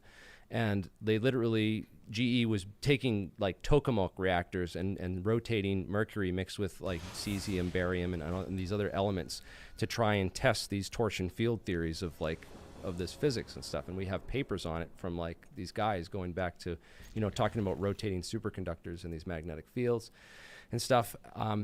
One of the other guys that presented was a guy named Alzafon, who did some of these research experiments for Boeing back in the 80s. And 1981, it was a paper that was written, and we're trying to replicate that experiment in our lab right now. That's kind of where we're at. And I think that was like the turning point where our scientists in 1981, when they did this Boeing experiment with Alzafon on nuclear magnetic resonance, I think that was the turning point when they realized that the spins of these atomic molecules and the elements that are in the atoms is really like key to how this effect works. Because that was where they first came up with a realistic theory for it. This guy, Alzafon, and then he got funding actually from Boeing to do this research, and it was classified for years until like we found it through a couple of years back through our research, and now we're actually putting this together in a tabletop lab experiment to run it ourselves. And we also got his son. He's of course passed away sadly, but his son is still alive and had a lot of his dad's research, and we actually interviewed his son on APEC and got him to present a whole bunch of cool stuff. So you mentioned the Coulomb effect. Coulomb, Coulomb, and that's when they're spinning. The atoms are spinning. They come together, and because of this Coulomb effect, they spin into each other basically, and then start to spin as one. And that's what fusion is. Well, the Coulomb barrier.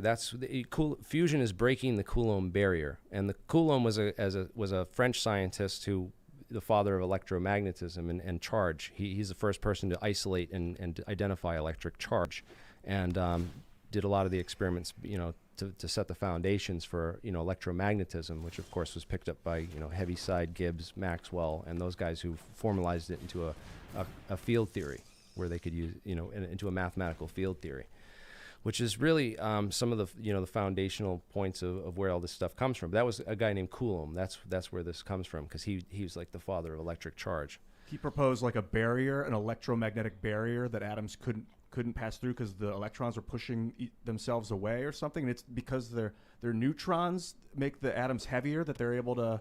There's a strong nuclear force which holds these subatomic elements together. That's our current model. So some of these models that we're looking at deal with knots. This mathematician named Louis Kaufman, who does a lot of work on knots, and he thinks that matter is actually light that's twisted up in knots, and depending on how tight and how big those knots are will depend on what the matter is. So he says that, like this is just a simple knot. Hydrogen is just a super simple knot. It's just, when you create one proton. But when you start weaving these things together, they have to have these other elements in there to hold the knots together. And those elements are actually neutrons.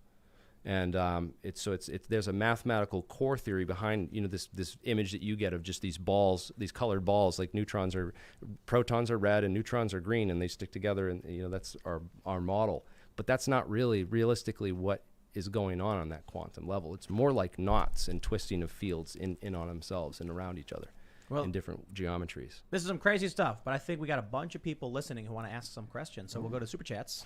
Absolutely. If you haven't already, smash the like button.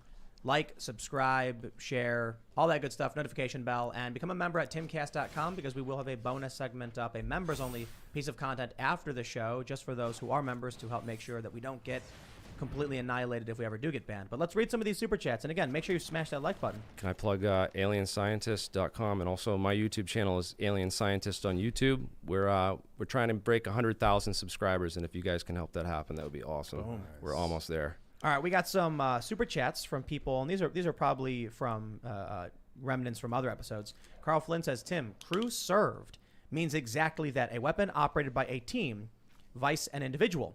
The term can apply to anything from an MMG to a howitzer. Interesting.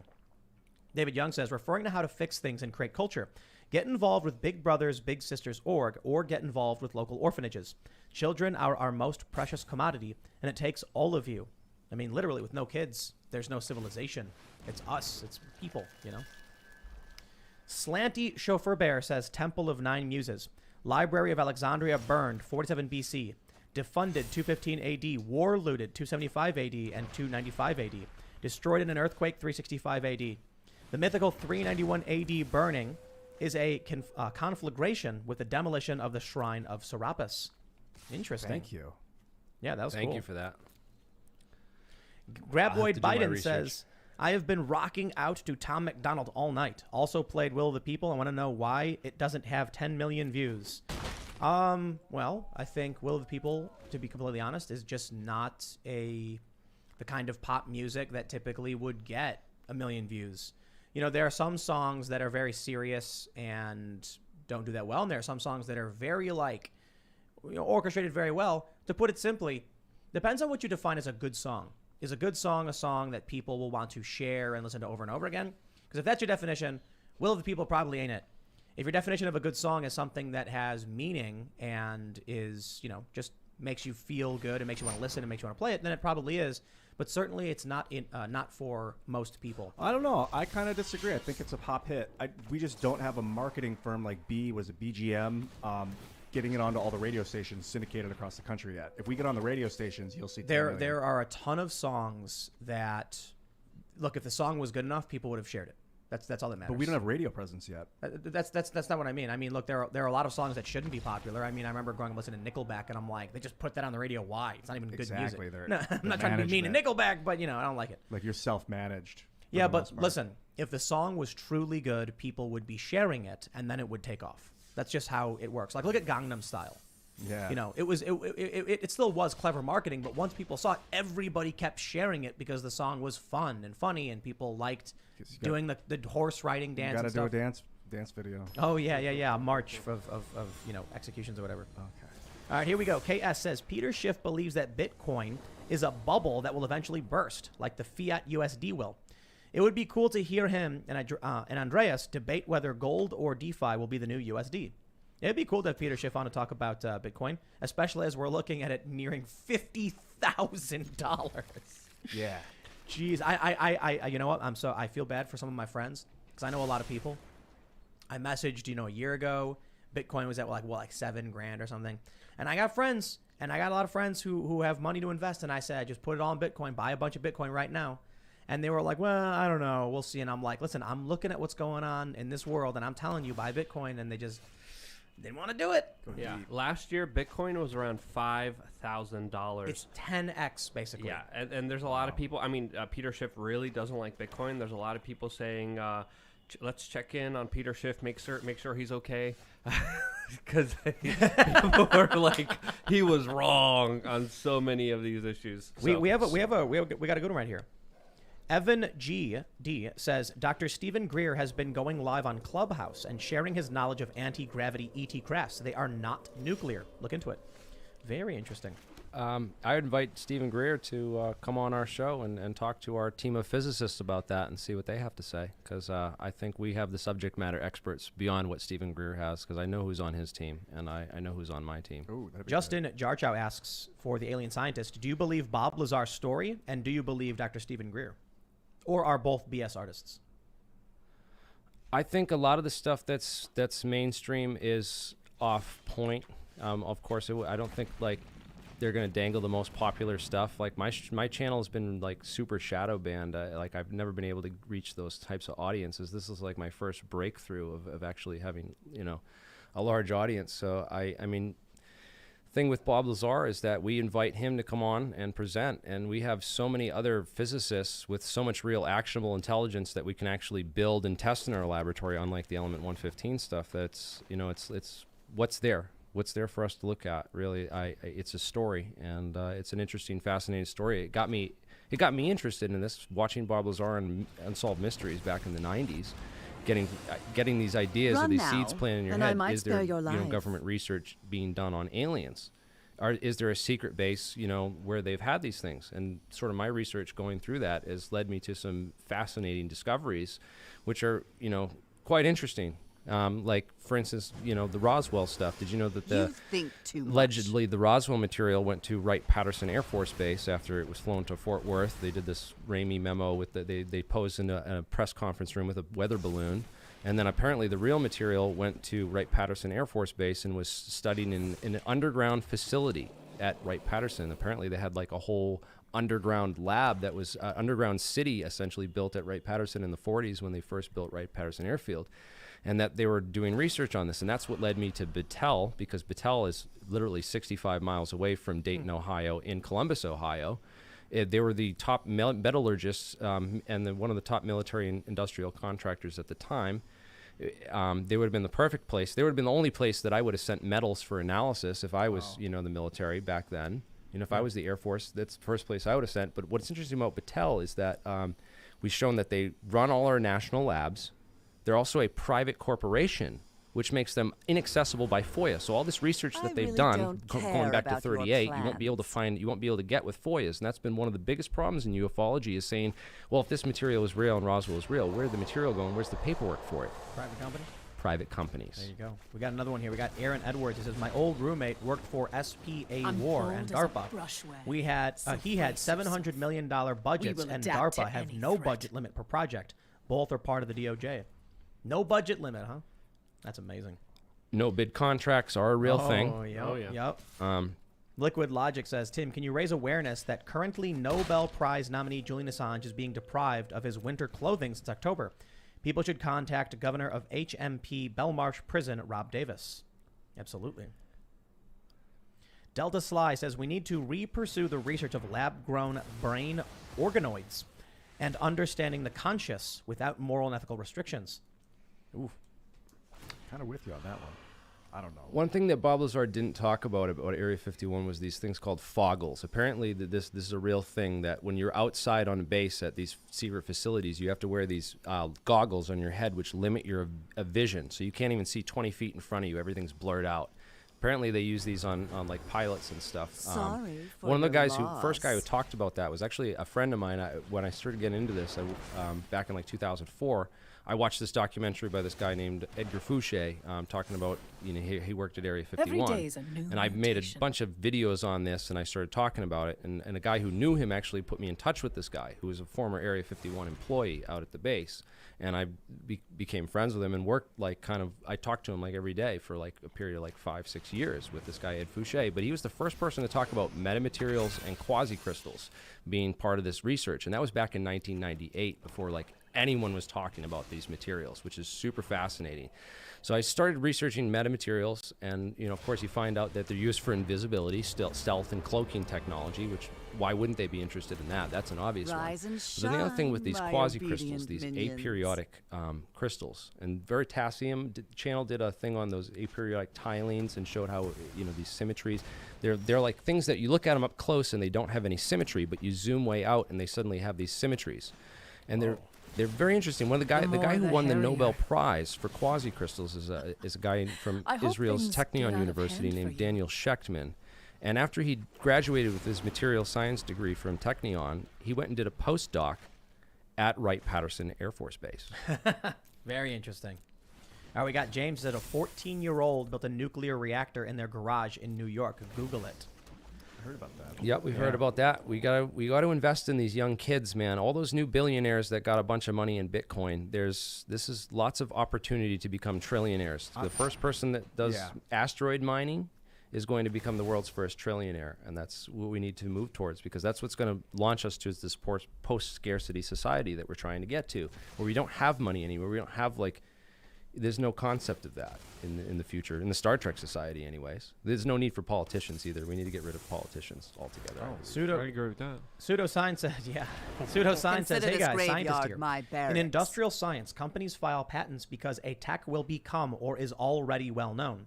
This allows them to sue for infringement. Otherwise, you'd keep it a secret. Yep. Johnny Arson, with a more pessimistic and sad comment, says, the universe hasn't contacted us for a reason. My guess? We are an invasive species. They dumped us My here. Earth herd is our grows prison. ever larger. Talk about a Savage negative Nancy robots. there. Yeah. Prison planet, This right? is your contact. We're All not right, allowed to leave. Matt Hatter says, I looked up the patent for the inertial mass reduction device, and its design is almost identical in form and use to the EM drive, a sealed conical resonant cavity with microwave emitters pointed into it. Weird coincidence? Yeah, so EM drive. So there's a couple interesting scientists you could look up. One's Woodward, the Woodward effect. He runs the Estes Park Conference, James Woodward, and we invited all those guys to APEC and stuff. But also Mike McCulloch. There's a company in the UK. He's from Plymouth University. He's got a quantizedinertia.com, and he's got a whole bunch of papers on there that he's written, and he's kind of going after that M drive thing. And there's a ton of DARPA funding for M drive. Like we said, like I said, that $500,000 on pays isn't the only thing going on. EM drive's very interesting. It's like just a piece of metal that gets vibrated by, background radiation, then it produces thrust. It's a conical cavity, and apparently there's it's an asymmetric field that's produced on one side through through these forces, and it creates a push, and it gets rid of. His theories get rid of the need for dark matter. It gets rid of dark matter. It explains that it's something else. Dark matter is kind of a very big controversy in physics right now. There's billions of dollars being put into the hunt for dark matter to try and discover where prove dark matter is real. The only thing we've gotten close was the Nobel Prize was given out for this gravitational lensing apparently from dark matter and stuff. But I still don't know that there is a hardcore proof of dark matter, and we've wasted so much money looking for dark matter instead of pursuing other theories like this M drive, which could lead to new propulsion technologies. I got a question for you. It's kind of interesting. As someone who doesn't know as much, but I read somewhere something about there should be like an equal amount of antimatter in the universe. Right. Yeah, that's the kind of idea, is that it's dark matter. There's this missing matter from the puzzle, and is that what they mean by dark matter with antimatter?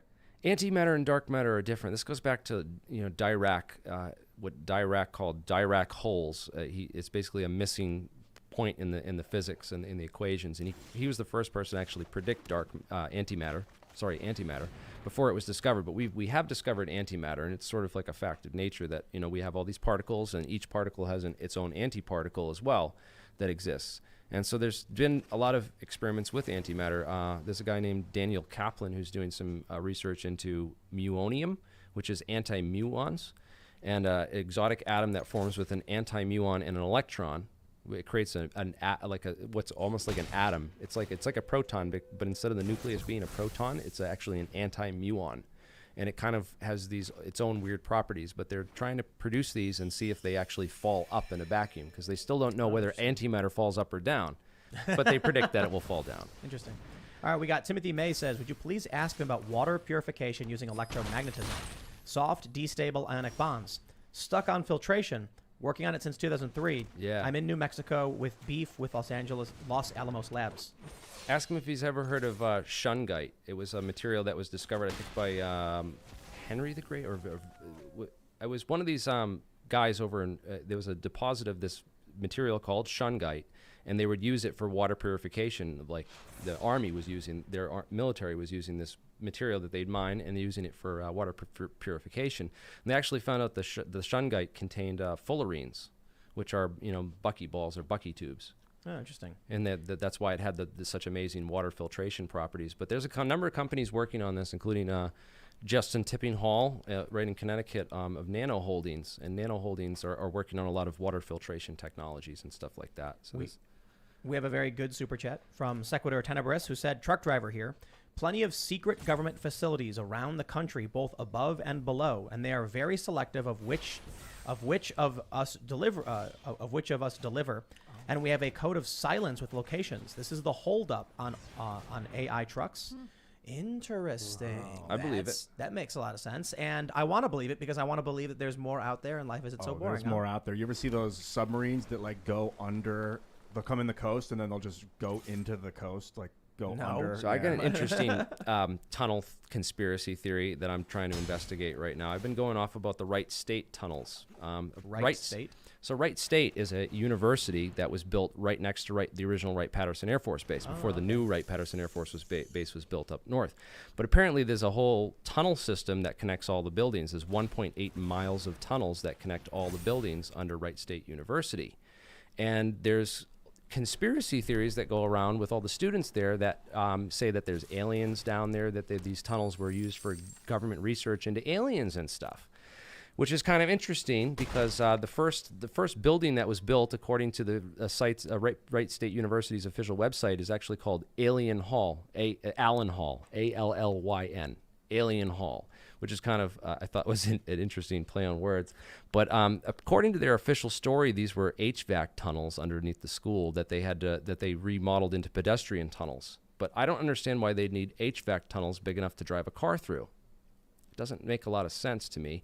And there's a lot of theories that this was part of an old facility and that, that there's a wall behind the wall. Ooh. So we're kind of want to do an investigation like one of those UFO hunters shows where we go to Wright State and see if there's indeed, there's something hidden in those tunnels under there. There's a crap ton of tunnels that the United States government was building because of the Cold War, so they exist. And I'd imagine, the reality is they're doing research, top secret research. We know the Manhattan Project was real, and they're researching weapons. Aliens is a good cover. It makes it sound crazy. It makes people think, you're nuts, and they disregard it. And then you don't really know what they're working on. Right. They said a lot of the stories were spread. There's a movie called Mirage Men, which actually takes the position that most of the UFOs and alien stories were actually spread by the CIA to cover up the technologies that they were working on. Makes so a that lot of sense. People see this craft flying around, they're like aliens. What better way to hide it? Bruno Rodriguez says, physicist, I want Bob Lazar to be interviewed by a real scientist. Me, take my money. Yeah, I agree. Jensen Zager says, as said in Archer, you think there's problems in the Middle East now? Wait until the oil is useless. Oh, yeah. Yeah, I was hinting at that, especially when I was talking about Saudi Arabia and the petrodollar. It's coming, and it's going to get nasty. I want to protect those people. I'm obsessed with building, like, solar-powered water condensation around the desert. Like, our military, I think we should use it to build water for other countries. Saudi Arabia is trying to transition from an oil economy to a tourism economy, and it's not working, and it's not going to work. Listen, I'm not trying to be mean or anything, but there's some civil rights issues that I'm make not you not want to go to that country. Yeah. It's not LGBTQ friendly. So to say the least. Very interesting. Let's bring this up. We have a super chat from Robert Miller who said Saudi Arabia is massively investing in green technology. So that's actually a bad example since they clearly see the handwriting on the wall and are making massive investments in green. Like I said, Saudi Arabia's university over there has some really interesting papers and a whole team that's working on like these nanotechnologies and this kind of stuff, these photonic materials. Where they are in the world, they're screwed. As soon as people stop buying their oil, they're screwed. Yeah, it's going to get bad. So. Adrian says, Tim, Keanu Reeves was in a movie called Chain Reaction. He was hunted by oil tycoons for using hydrogen fusion to replace fossil fuels. I remember that movie. It was like a murder, and then he's like on the run, he's on a motorcycle and stuff. All right, let's see. What else do we have here? John Doe says some scientists found an application for graphene where they were able to generate electricity by harnessing free energy. Could this be combined with cold fusion to generate electricity instead? See Science Daily for an article. I think the Silence Daily article you're talking about is either magic angle graphene, and there's a couple other applications of graphene where they create graphene sandwiches where they put like a layer of superconductor between two layers of graphene, or they put a layer of a different type of material between two layers of graphene. And there's a lot perovskites. That's the other one that they've done. They put a layer of perovskite. So there's a lot of interesting research. What is perovskite? Perovskite is, well, it's a German, I'm not in Russian term for it's a type of it's a type of material that conducts protons and produces. It has strange quantum behaviors and quantum effects. And all right, we got this from the Scott 16. It says the highest level conspiracy theory. Every single conspiracy theory that we know or will know are false because we are allowed to know them. Dun, dun, dun. Every single one. DJ Madero says the German brothers we named Horton. Yeah, Horton brothers. They were the builders of the Goth 229 flying wing design. The operation to steal the Nazi scientist was codenamed Paperclip. P.S. Became a Timcast patron last month. Do you mean a member at Timcast.com? I have a defunct Patreon. You guys shouldn't use it. And do not be confused if you pay for this channel. I think people can donate to this channel, right, monthly, and become like a paid subscriber. No. Oh, no? Okay. Yeah, you have to go to I think Timcast.com. people were doing that and thought they were signing up for the website. Hey, Yep. before we go to the next chat, you mentioned Alcubierre warp drive earlier, the Yes. inventor of the, and then you start talking about Battelle. Did they suppress his warp drive technology in the 50s? So this was in the 1970s because it was after Star Trek was 1960. I think 68 or 69 or whatever. I don't remember when Star Trek started. So this was 1970s that Alcubierre published that paper. It was not suppressed. In fact, NASA, Sonny White of NASA's Advanced Concepts Research Office, he's been writing papers on this, and he's actually been presenting it at like Estes Park and a lot of these other conferences, and has a lot of work that NASA's doing on this with the. I think it's the Starship program. There's a program that they're working on with NASA right now with Sonny White is the guy's name, Harold White, and so no, it hasn't been suppressed. It's not talked about. The part that has been suppressed is the material science and how to actually achieve it. So the theoretic part is fine, but when you're talking about actually building it and doing it, that part is suppressed. So that would belong to a guy named John Archibald Wheeler, who we talked about, who had written a lot of stuff with Einstein and stuff. And Wheeler did a lot of classified work for Battelle. We have his FBI file. It's quite interesting. He actually left a whole notebook full of all of our H-bomb secrets on a train one time. Wow. Smart. All right, we got to go in here. Paul Luckett says. But yeah, he was involved in squeezed light research. We just found out recently, back in 1985, the stuff that University of Rochester is doing with what's called polariton condensates or surface plasmon polaritons. That's the research you can look up. We got one from Paul Luckett. He says, propulsion is only one small part of the space travel problem. We need huge advancements in every other area of spaceship design. The human body doesn't do very well in space for extended periods. Yep.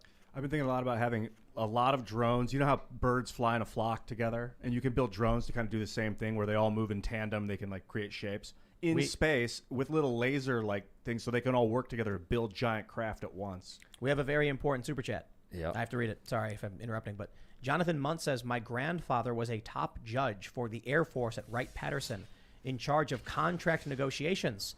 What questions should I ask? He is dying. Do you have an email? Oh, please email thealienscientist@gmail.com. Get in touch with me. I'll come out there and interview him because I'm going out to Wright State soon. I'm going out to Ohio to go do this investigation of the tunnel system, and I would love to meet up with you and get that. And that's Jonathan Yes. Muntz. Absolutely awesome. That's great. Al says, aliens took over the government. Why do you think they want everyone to do butt swabs? I knew it. Butt stuff. They don't have to abduct anyone for it anymore. Oh. In China, you heard that, right? Interesting theory. Anal for swabs COVID now, testings. yes. Yep. Wow. Here's a good one. Will Dawson says, hey, I watched your video about TB12 and Kaepernick. Great video.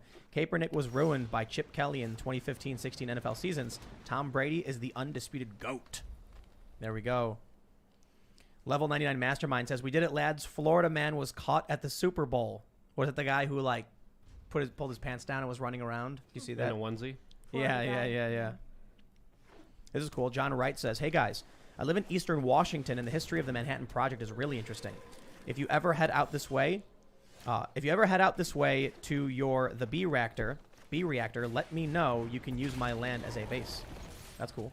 Hey, we're looking for a place to host a ranch and you know, start a project to move to. We can all like work on this together. I've been seeing a lot of people have been talking about this idea for a while, of a grassroots effort to actually pull people together and build stuff. We have a couple labs right now. I'm working with a lab. I'm probably going to stop in New Jersey on the way back to our Falcon Labs with my friend Mark and do some more research on this Alzaphon experiment we're building at that lab currently. But we're definitely trying to get hooked up with more researchers, more labs, more scientists who are passionate about this and interested in pursuing this type of technology. And that's definitely something we should talk about. Charlie in Charge says the Akashic Records is the name of the theorized force that people like Tesla tap into for their huge leaps in knowledge. I highly recommend learning about it, as it's a really interesting topic. Have you guys ever heard of that? Yes. I don't know much about it, but that's Gene Roddenberry maybe tapped into that too. And who else? The Akashic Records. Akashic It's like when if we talk about this the other night on the bonus segment, how like God or whatever that light energy is, we're transmitting energy to it, and that it's trying to transmit energy to us, but we're like having a hard time receiving it. Usually, we're like desensitized. But if you can somehow receive that energy, that information, that it can write information in your brain, maybe. This one. Oh, go ahead. That's kind of reminds me of this idea of, you know, that's kind of what I do with alien scientists. The idea behind an alien scientist is that I created this idea of something. It's kind of like what I call channeling, you know, where we say like we're gonna envision, I'm gonna channel this God and I'm gonna vicariously live through this God through myself, and that gives you God-like powers because you're able to start putting your mind in a different sort of a way of thinking about things. So this is like a practice that I do a lot with trying to, you know, envision what aliens are thinking, how their physics works, and it's definitely I definitely gotten some downloads in my dreams, I must say. In fact I got one a couple weeks ago that was pretty intense. We talked about it. All right, we got Will Billy the Hillbilly says, what do you think of graphene? Is it a overhyped technology or is it the future magic material? Graphene is certainly a magic material. Carbon is very interesting. There's a lot of other interesting materials though we're talking about. So like one is I put a link in that list I gave you. It was called hydrodicarbine. It's basically like a 3D printable diamond that they can actually 3D print diamond. Is that what they do? They use like neon gas?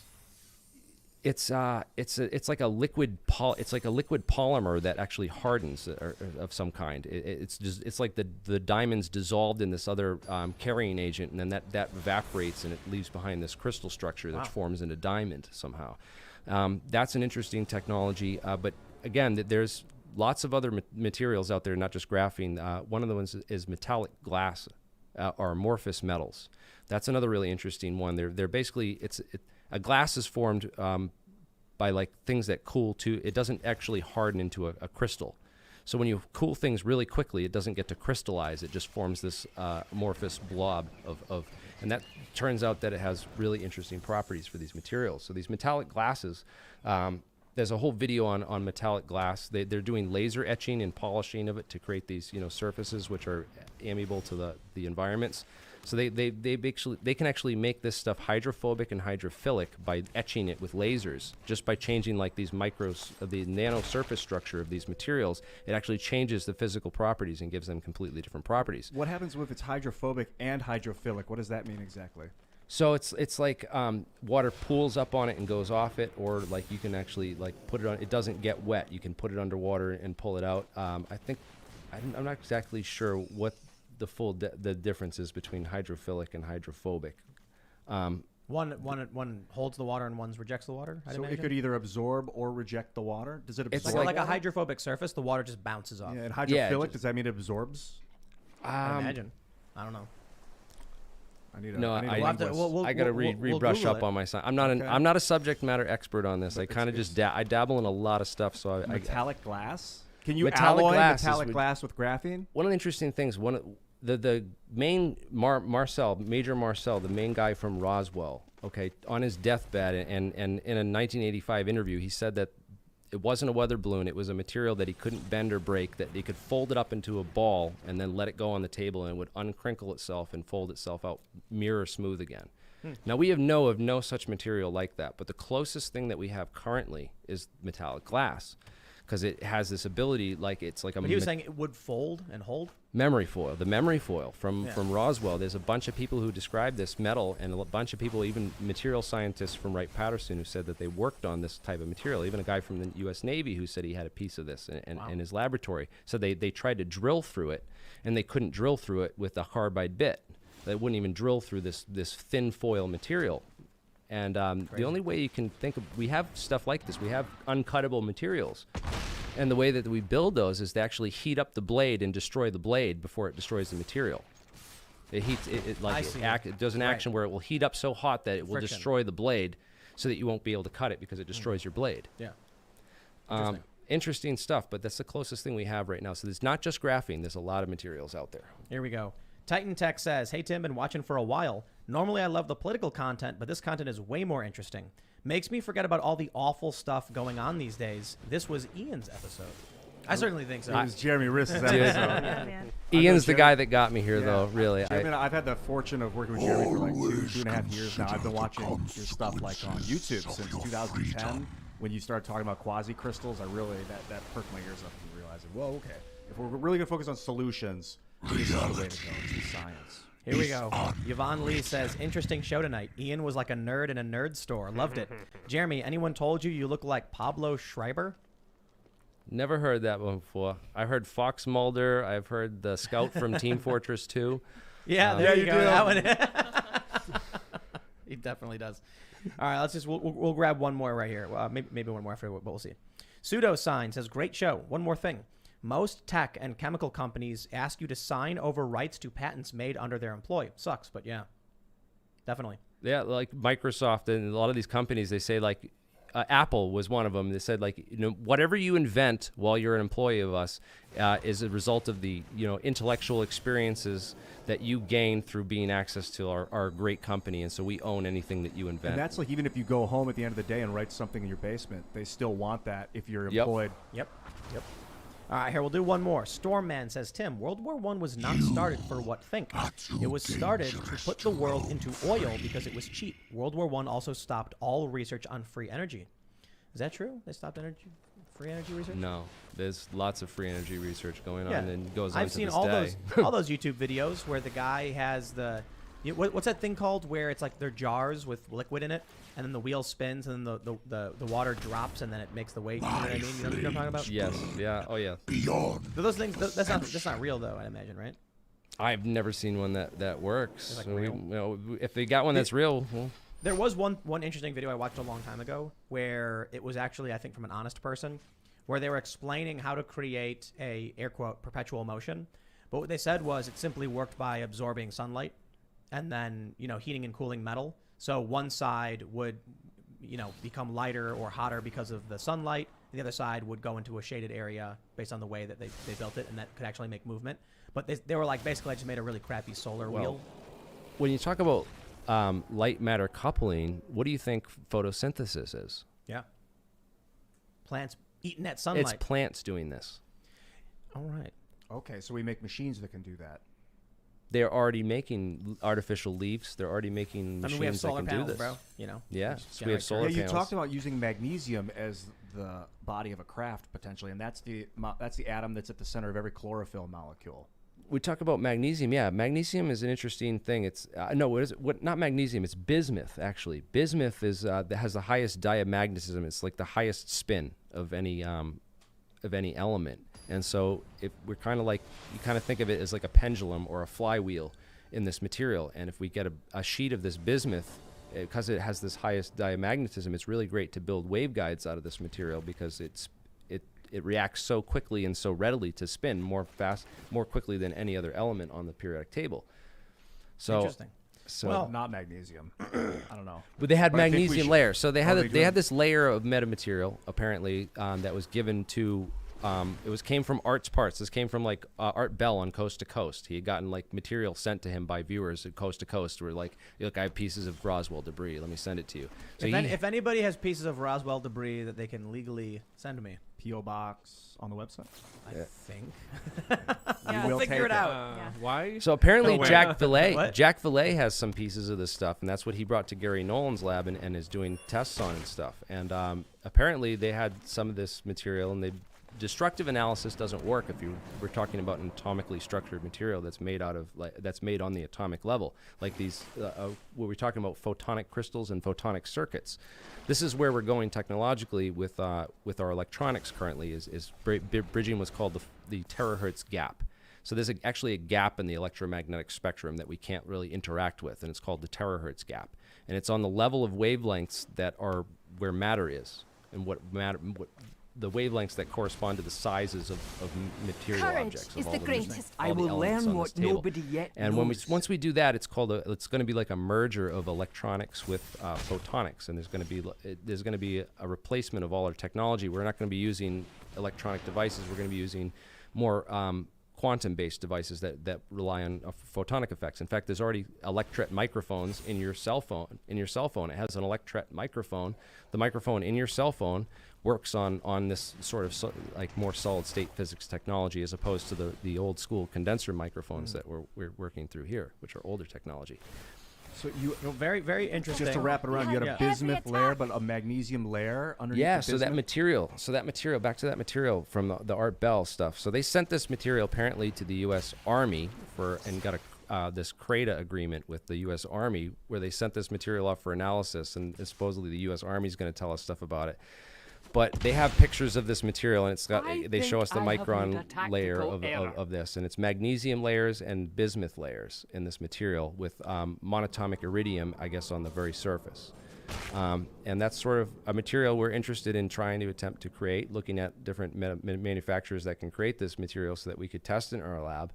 But again, I don't know, if that is really alien technology or an alien metal. That would be super interesting, and I'm definitely interested in studying that kind of stuff. Read it. Well, Jeremy, Looking into it, My this is, plan a lot of people in the chat are like, crystallizing. Tim's trying so hard to end the podcast. I know, I keep going. Jeremy, thanks for hanging out. You said a lot of words I didn't understand, and that's kind of the point. I think I grasped enough of it, and I think we had a pretty good conversation, so thanks for hanging out. For those that are listening, smash that like button on your way out. Go to timcast.com, become a member, and we will have a bonus segment coming up. So thank you all so much. You can follow me on Instagram, Twitter, mine's @Timcast.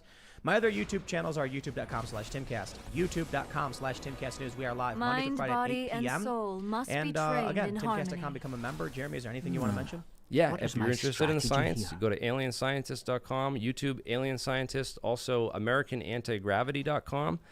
That's we're working with Tim. We have a conference coming up this weekend. We're going to have a guy from Boeing, and we're going to have a guy from Airbus on to talk about their research into anti-gravity. Enlightenment So begins within. it's happening, bro. We're getting more people, emboldening them, letting them. It's okay to come out of the woodwork. It's okay to release this to the public now. It's in better hands with the public than it could ever be with the corrupt, horrible politicians that are in control right now. Right on.